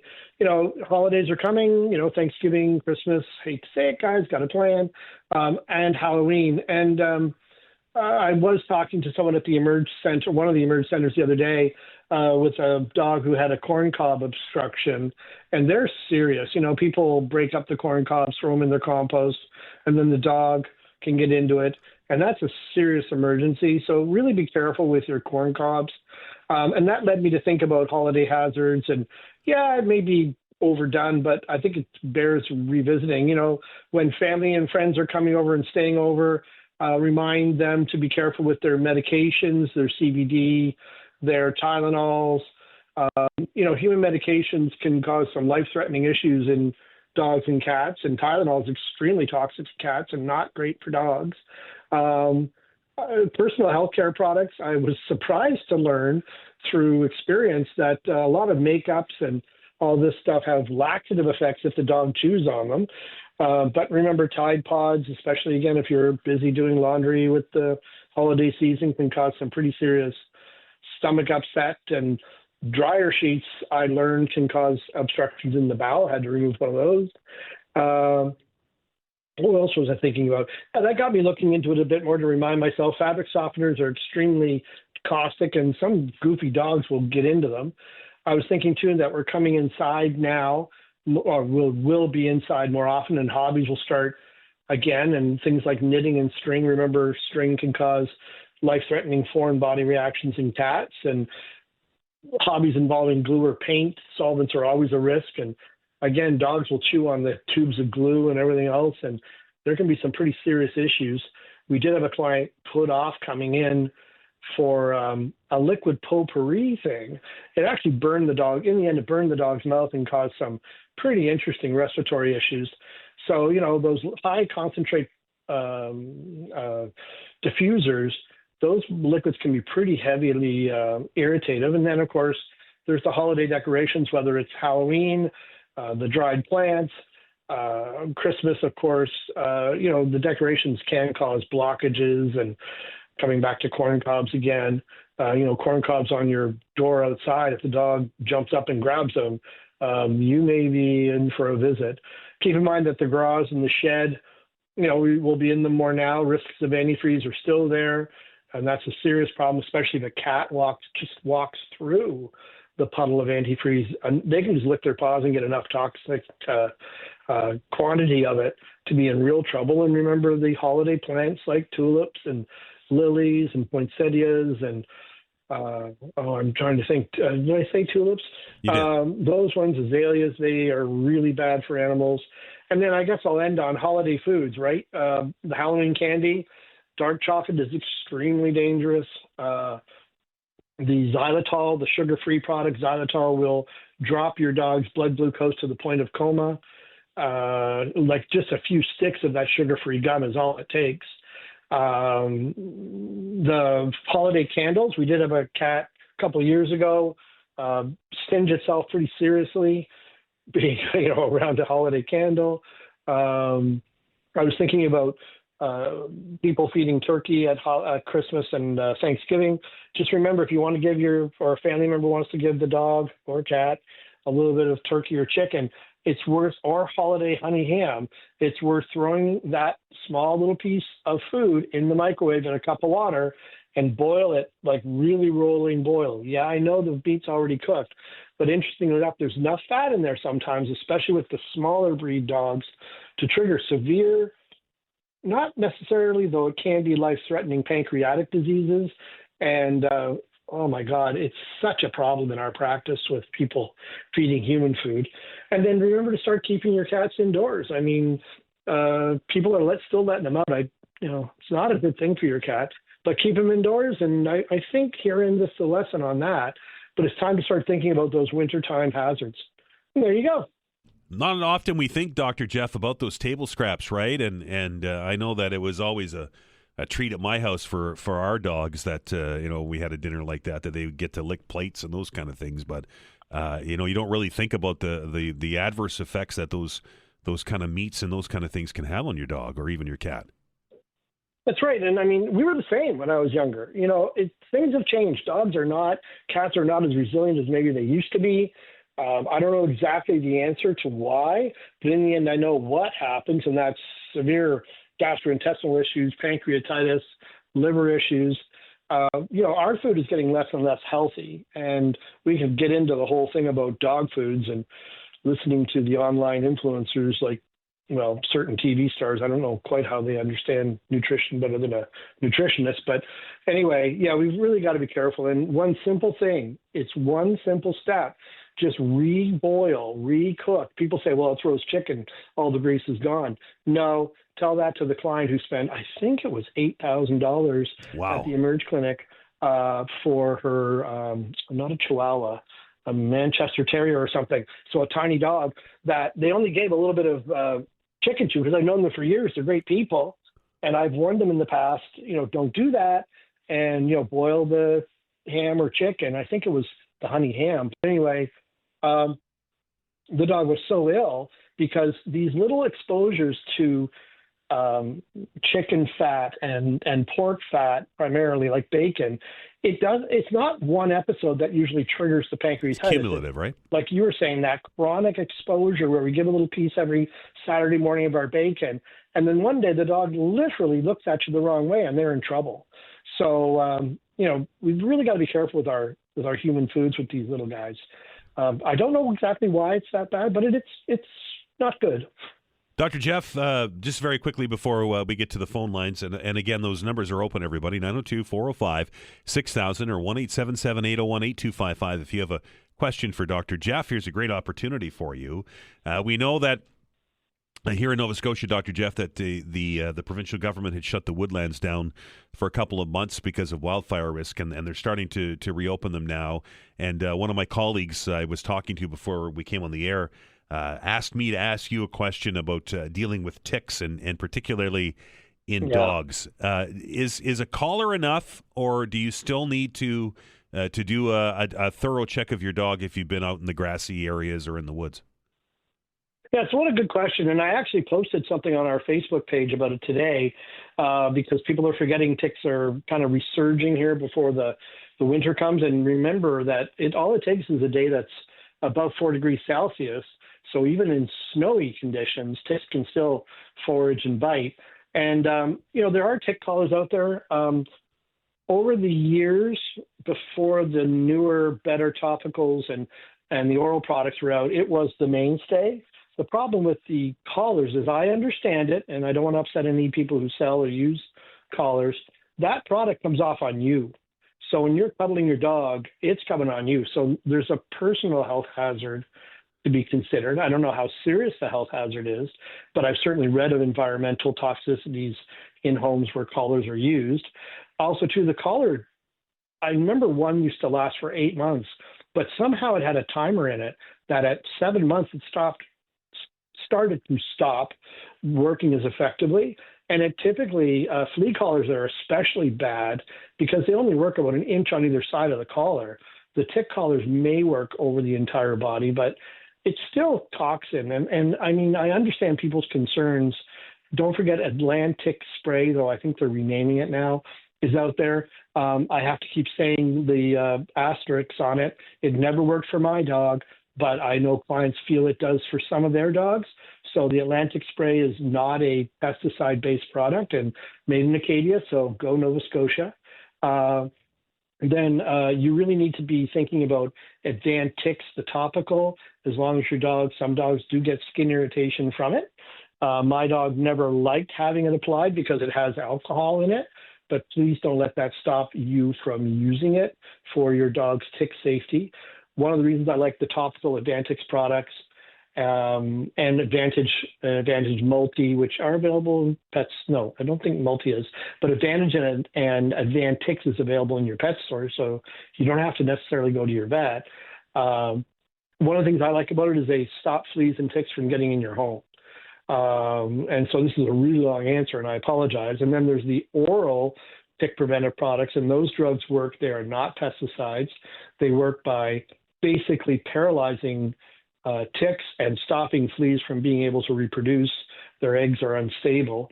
There's a lot of ways to effectively reduce tick exposure to your pet, but more importantly to your family, because it's really people that are seriously affected by Lyme. Yes, we see I think it's not unfair to say almost every working day in our practice in Bedford, we see a dog with Lyme disease now.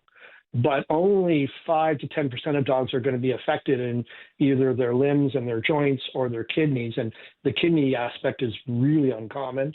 But prevention. And just because it's late in the fall, ticks are going to be looking for that. The female ticks are going to be looking to latch on and get another bug meal before the season ends. And last thing, and I do apologize for the long answer, but the Lone Star tick is being found in Canada now. And that's the one that forget Lyme, which is, well, don't forget Lyme, but, moving Lyme and ehrlichiosis and babesiosis and anaplasmosis, these ticks carry so many diseases that affect your blood. Lone Star tick affects your ability to eat red meat and makes you allergic to it. And that has now been identified in Ontario and parts of Quebec, I believe, and it's now expected to be spreading into Atlantic Canada in the next few years. So prevent. 902-405-6000, 1-877-801-8255. Dr. Jeff is here after the break. You're listening to the Todd Veinotte Show. I'm Dan Olstrand. We're back in minutes.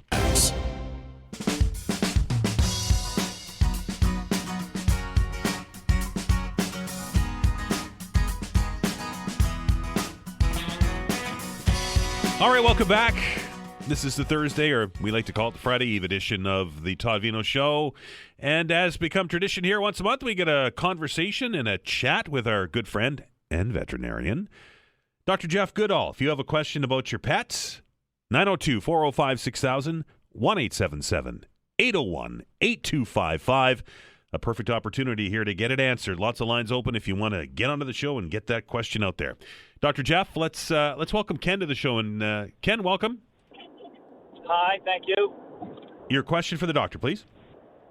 In relation to what he was talking about just recently there about the natural foods or human foods, we have to be careful what we give to our pets. But my question to the doctor is the food that is sold in the veterinarian facilities and stores, the kibble, if you want to call it that, or pet food, what regulating body governs that? What's actually in the bag? Sorry, go ahead. Finish your question, sir. Okay, so that's the problem. And I am not saying that all kibble foods, even some of the veterinary foods, are better than what's available in the store. But the only overseeing body that I'm aware of now is the Association of American Feed Control Officials, I think it is. That's also known as AFCO. It's an organization that the FDA kind of put in place, as I understand it, years ago when the FDA started to back away from food inspection. And Canada being Canada, they followed along and removed some of the veterinary and veterinary technician inspectors from the stores. So the problem is AFCO doesn't regulate, test, or approve or certify pet food. It basically just sets up the language of the laws and governing bodies.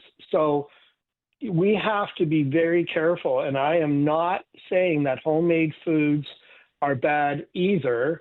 I was talking, or Dan and I were talking more of the exceptions to the rule of just being not so careful with stuff off the table. But I think it's worth a conversation with your veterinarian on an annual basis. I mean it, annually, or twice annually if you're coming in more often, for your dog or cat to have a conversation about pet food. And if you want information on how to make homemade diets, there's a great book by Hillary Watson, I think her name is.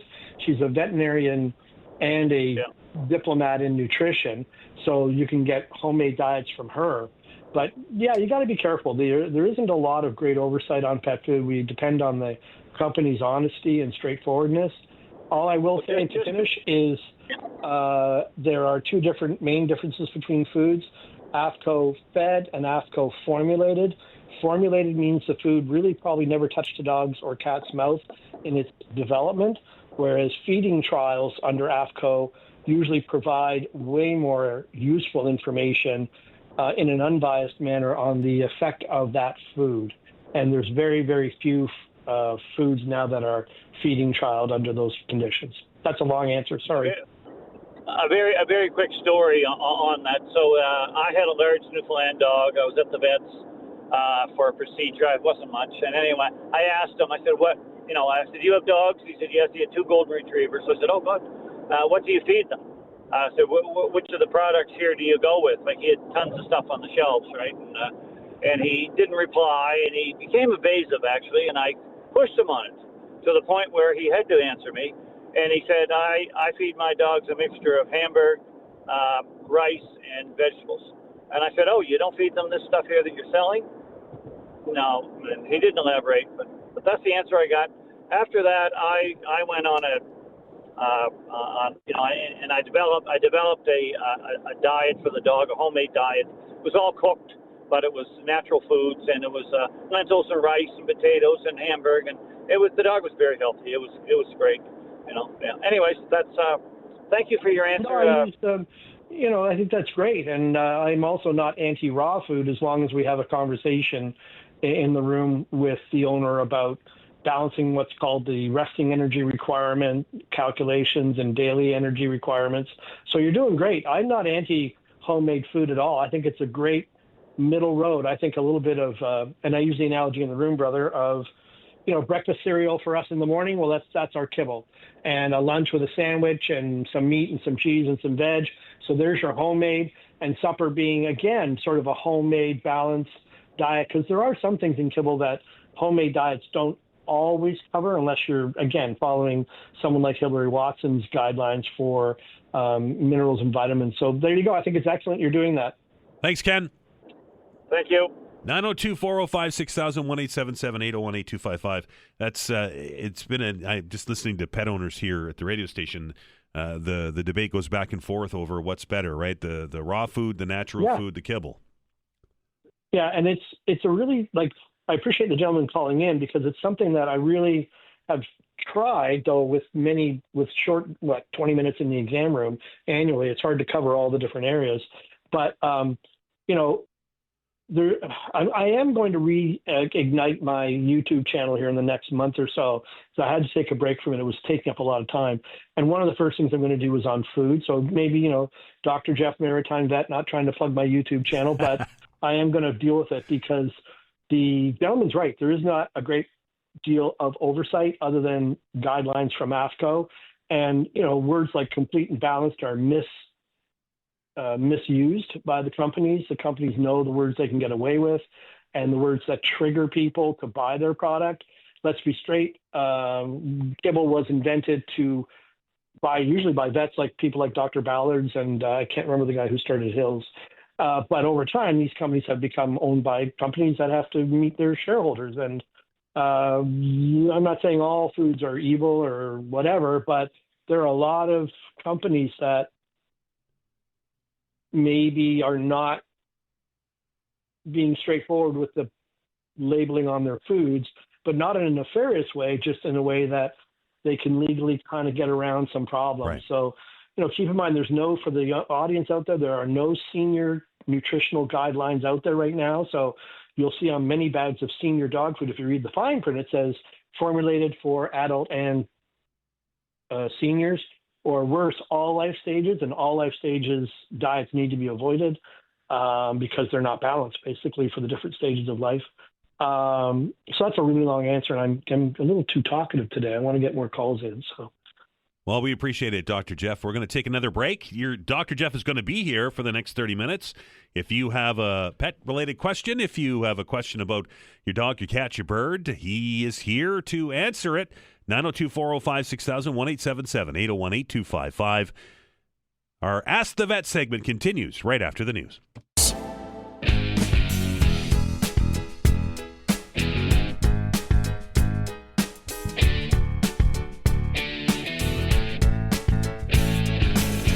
All right, welcome back. This is the Todd Veinotte Show, and he is Dr. Jeff Goodall. He's our veterinarian, and he's here to answer your questions. If you have a question about your dog, your cat, your birds, 902-405-6000 or 1-877-801-8255. Dr. Jeff, we'll go to the phone lines here, and we'll welcome Brenda to the show. Brenda, how are you? Good. How are you doing? Good. Your question for Dr. Jeff, please. Yeah, I do. We had a almost 4-month-old puppy who's amazing, gets along well with other dogs, people, everything. But what we're struggling with is getting him to have a full night's sleep. We kind of feel like he's on back shift. He kind of wants to sleep all day and awake all night. We did try putting him in the kennel, and he just he'll bark for an hour, no problem at all. But when we put him in the kennel in the daytime to give him a nap for like an hour and a half, he goes in no problem at all. We close the kennel, we reward him, but we just can't get him to sleep at night. And he's, for lack of a better word, he's killing us. We love him to death, but we just need to find some happy medium. I'm just wondering if you have any ideas. Yeah, it's not that simple, is it? I'm afraid to tell you that you basically, kenneling, if you're not kenneling him during the day, and for the general listeners, if you're not kenneling your animal during the day, putting them in a kennel at night will probably result in exactly what you're running into. So you may want to, if you can, start using the kennel during the day. There's plenty of information online on how to introduce your pup to a kennel. The sooner you start, the sooner you're going to be able to use the kennel for nighttime sleeping. And basically, even during the day, a 5 or 10 minute time. I'm sorry, pardon? Oh, sorry, not to cut you off, but we do kennel him during the day. He has, after he gets his lunch during the day, we'll put him in his kennel for about an hour and a half. He goes in, we'll reward him, we'll give him a little treat, he'll go in. He'll literally go right to sleep for an hour and a half. And then after supper at night, we put him back in his kennel for an hour and a half, just to kind of have a little break, and we reward him. He goes in, no issue at all. It's just the night thing. And we don't know what to do. He exercises. We actually have another 15-month-old puppy, and they're constantly playing. So they're wearing each other out, and we have a big fenced-in backyard. So it's not like they're getting no exercise. So we're just kind of at a loss. Yeah, then I without getting to know the dog, I can't counsel you very well on that. Does the other dog sleep outside the kennel but next or near it at night? The other dog sleep in the bed with us. Okay, but in so the it's in the same daytime room. when we go out, we kennel them both. Yeah. Okay, so if the other dog's in the same room, I would just stick with it because your she's just going through the terrible fours in this case. But I have no simple answer for you. You just got to kind of muckle through. Quiet time is quiet time, and you could talk to I presume you're taking your dog for training, talk to the trainer who might know the dog better than me. And if you're not taking him to training, do so. And that'll start helping the dog understand, we used to, when I worked with guard dogs, turning them on, turning them off kind of thing. And knowing that at nighttime, we want to turn them down a bit, and how to interact with them at night when they're in the kennel and they're upset. Because again, you could be inadvertently and not intentionally reinforcing the behavior to occur without even knowing it. So it's not, unfortunately, really a veterinary question. It's more of a behaviorist question. And I would talk to your trainer as soon as possible. The longer you let this go, the longer it's going to take to resolve it. But kenneling will be part of it. And so great, you're already doing it. But helping the dog understand there are certain times where it's time to settle down. And that may be controlling the other dog in a kennel as well during the day and keep exercising them, but control the other dog during the day so they don't wind themselves up, say around 9 p.m., just like a little kid running around before they go to bed. They're not going to settle. So there you go. Appreciate it, Brenda. Best of luck. 902-405-6000 or 1-877-801-8255. 2 puppies in the house. It's got to be a busy time, isn't it, Dr. Jeff? Yeah, it'd be fun. I'm looking forward to getting another one after we lost our dog. So looking forward to it. Absolutely. I got an email question here from somebody at work and couldn't join us on the phone, Dr. Jeff. It says, what signs should I look for that might indicate chronic heart disease in my dog? Wow. Well, I mean, usually they're subtle, and especially in cats. So the big four, in general, in the room, we're looking for coughing that can't be explained, vomiting that we can't explain. In other words, normal vomiting for cats or dogs. But if a dog suddenly goes, has less appetite and maybe some vomiting, oddly enough, as the heart swells, it pushes on the stomach and causes some gastrointestinal signs. So I said coughing, nausea, lack of appetite, and then, of course, lack of energy, lack of really wanting to be active like they were. In the shorter-coated dogs and cats, sometimes you can see jugular vein distension, if you know what you're looking for, and you can YouTube that one. Mucous membranes, make sure that the mucous membranes are nice and pink, and that if you push on the gum, it's called blanching. You push on the gum and it fills within 2 seconds. Usually you're fine. You can always put your hand on your pet's chest and feel for, not so much listen for, abnormalities or abnormalities in the heart rate or irregularities in the heart rhythm, if you will. Those would be the kind of things that I would be generally counseling a client on, or unless you have a puppy dog who the breeding or cat, the breeder has mentioned that the previous members of the family are having issues with heart disease in general, then it's worth a conversation with your veterinarian. And then expect some blood work to be done with or without a test called a pro-BNP, and it's very, very useful for cats and not so useful for dogs in early cardiac disease diagnosis, and take it from there. So generally, just to summarize, vomiting you can't explain, lack of appetite you can't explain, coughing you can't explain, and lack of energy. Dr. Jeff, how common is chronic heart disease in dogs? I don't know if I can answer that. Certainly, we get a few cases monthly. Most of the time, they're mitral. So there's 4 valves in the heart. Most of the time, they're mitral valve related. And so the clients know, especially if your veterinarian diagnoses, say, your puppy or kitten on its first or second visit with a murmur, they usually score it out of 6. And puppy and kitten murmurs, usually the animal will grow out of them. But of the more serious or heart diseases in the older dogs and cats, mitral valve disease might be the more common.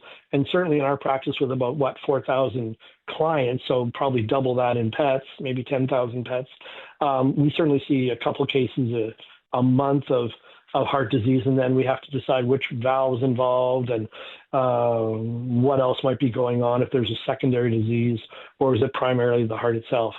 So it's a long answer, but that's the best I can do. Perfect. 902-405-6000, 1-877-801-8255. We're back with Dr. Jeff after the break. Facts.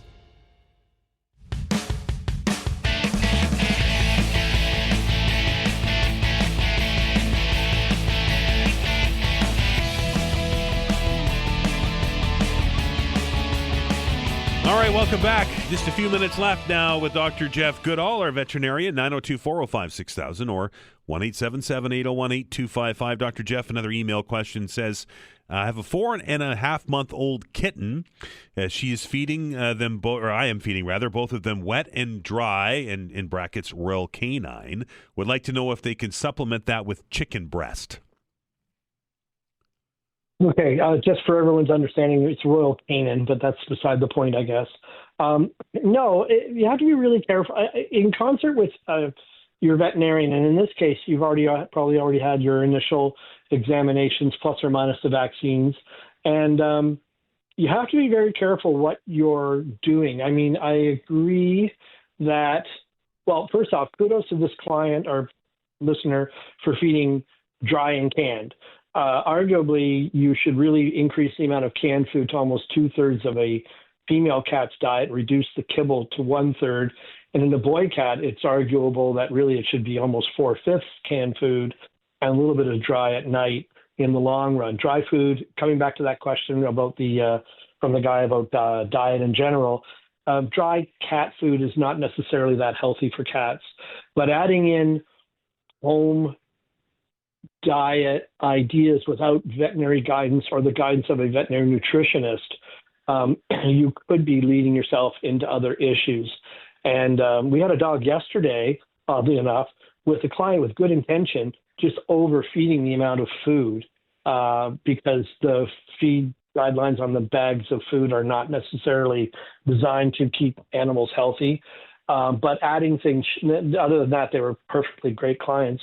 The dog's amazing, but just being overfed, growing too fast. And I don't think you need to worry about chicken breast to a kitten until, say, it's neutered or spayed and settled in. And then again, in conversation with your veterinarian, a tiny, tiny amount of shredded chicken breast that's been boiled added to the food. And then, of course, correct the overall volume of food you're feeding back to compensate for the calories of the chicken to keep your dog's body or cat's body condition. Out of 9, it should be 4 or 5. And you can look that up online. There's an organization called WASEVA, World Small Animal Veterinary Association or something. And they have a body condition score chart for dogs and cats. As long as you keep your cat lean, a little bit as an adult is probably not a bad idea, but as a kitten, probably not a good idea at all. 902-405-6000, 1-877-801-8255. Another email question here, Dr. Jeff, and this is dealing with a cat as well. Come on, people, call in. I love talking to you. Go on. It says, I adopted my cat as a 6-week-old kitten, and he was neutered when I got him. I've had him for 11 years now, and he just recently started aggressively kneading my leg while I'm under the blankets, which leads to humping. Now, I've read that sudden humping like this could be a sign of UTI or something similar. He has had a history of getting crystals in his urine, but has been on medicated food for years and rarely has a flare-up. And when he does, he usually pees in an obvious place to let me know what's going on, and he hasn't done anything like this recently. Is this something I should take him to the vet to see about? I think it's worth an email or telemedicine call first, because if he's upset at home, dragging him into the clinic without preparing everybody and yourself might not be such a great idea. And basically, wow, that's not an easy one to answer per se. It is possible that it is a sign of or symptom of a medical issue. More commonly in my professional experience, and I'm presuming the cat is an only cat. In multiple cat households, it becomes much more complicated to develop a plan for feline behavior issues. But if the owner, or for the listeners, fundamentally-feline.com is a great website run by a crazy cat-owning veterinarian, and she's crazy in all the good ways. There's some information there on distraction and ways to improve or supplement the environment in a way that interacts with the cat and gives the cat outlets for the behavior. Because it may be frustration. It may also be a medical thing, but I think a telemedicine appointment with your regular vet would go a long way to saving you money and the cat's stress while we figure this out. What Dad's talking about is termed, in my experience, redirected aggression. And sometimes you need medication to sort of bring things down, even early out of the gate. Sometimes it's a simple pheromone approach with a diffuser in the home. But I will want the owner to have a conversation with their vet on how to use that effectively so you get that out of the gate. There are, he mentioned, the owner, whatever, mentioned this cat is on urinary diet. There's a great diet by Royal Canin that combines the urinary health issues with a natural combination of calming agents that might help lessen the stimulation for that behavior.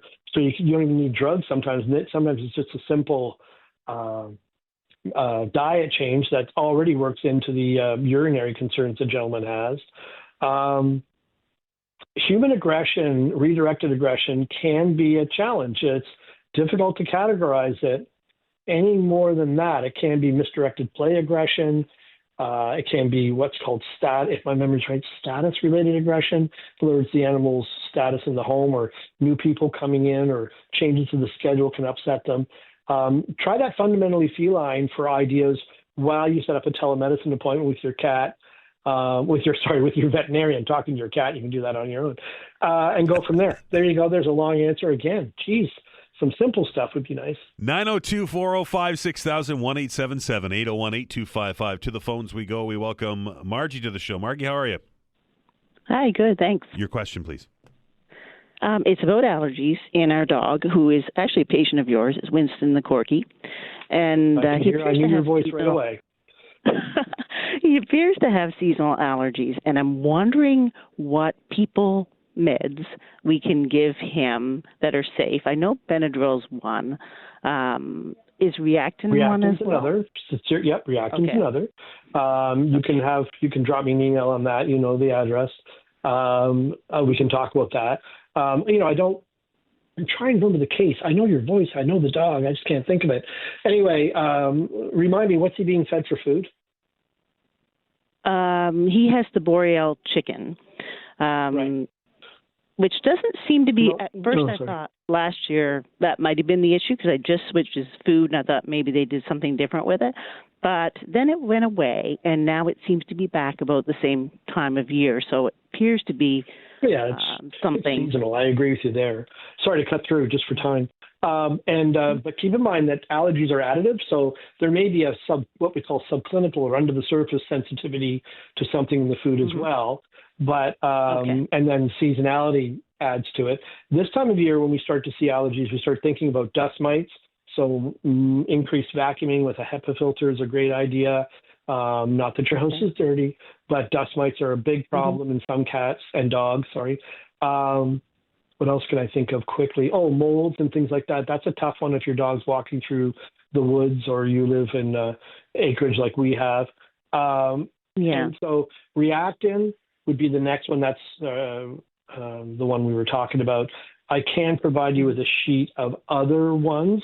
The problem with antihistamine therapy, which is really what we're talking about, is that it is usually dosed at higher doses than the human medications.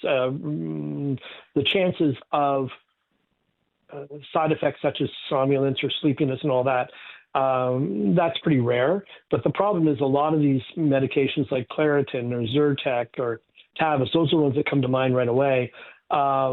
They are usually dosed multiple times a day. I think Reactin is one that we get away with daily, but I can't remember off the top of my head. I want to say twice a day, but maybe it's once a day. I'd have to go back. I know, I'm pretty sure the more I think about it, it's loratadine and Claritin is once a day. But there's other ones that we can talk about. And then, of course, there's drugs like amitriptyline, which is very inexpensive and very effective for especially the larger dogs. That for the listening audience, it's a convenient drug. It's only, I think, twice a day and not very expensive compared to some of the doses that are needed of the other drugs. Keep in mind that there's hydroxyzine used to be available. Benadryl is like 2 or 3 times a day. Sorry, 3 to 4 times a day needs to be used, so it's a little inconvenient. But there's some options for you. And drop me an email and I'll send you off the sheet. No worries at all. Okay, perfect. Yeah, it's probably all right. seasonal. Thank you. Give Winnie a hug from all of us and a nose boop too, please. All the best, and hopefully it all works out for you. Dr. Jeff, we're completely out of time. I appreciate yours, and we look forward to our next visit. Hey, thank you so much. Be kind to each other, and sorry my answers were a bit long today. That's all Have good. a great day. Look forward to next month, or the end of this month, actually. There you go. Good information. Appreciate it, Dr. Jeff. Dr. Jeff Goodall, our veterinarian, will be here throughout the month. Next, at the end of the month, Vanessa's telling me again. So if you have a question that you didn't get answered today, then save it, and the next time that he's on, he will do his very best to answer it. That's going to do it for this edition of the Todd Veinotte Show. Thanks to all of our guests for taking time out of their days to join the conversation and impart their knowledge. Thank you to all of you who picked up the phone, dialed the numbers, and joined the conversation. You make my day each and every day that you do it. Big show for you tomorrow. A conversation with the Chief Executive Officer and co-founder out at Souls Harbor Rescue Mission. What does the Canada Post strike mean to them? The leader of the NDP, Claudia Chender, will be joining us, and the president of the Halifax Professional Firefighters, with regards to the announcement yesterday that the chief of the Halifax Fire Department, Chief Stubing, is going to be retiring, and some of the issues that the union has with that. That and a whole lot more. Thanks to everybody for joining us. Thanks to Vanessa for doing what she does, keeping things moving. Be well, everyone, and be kind to one another.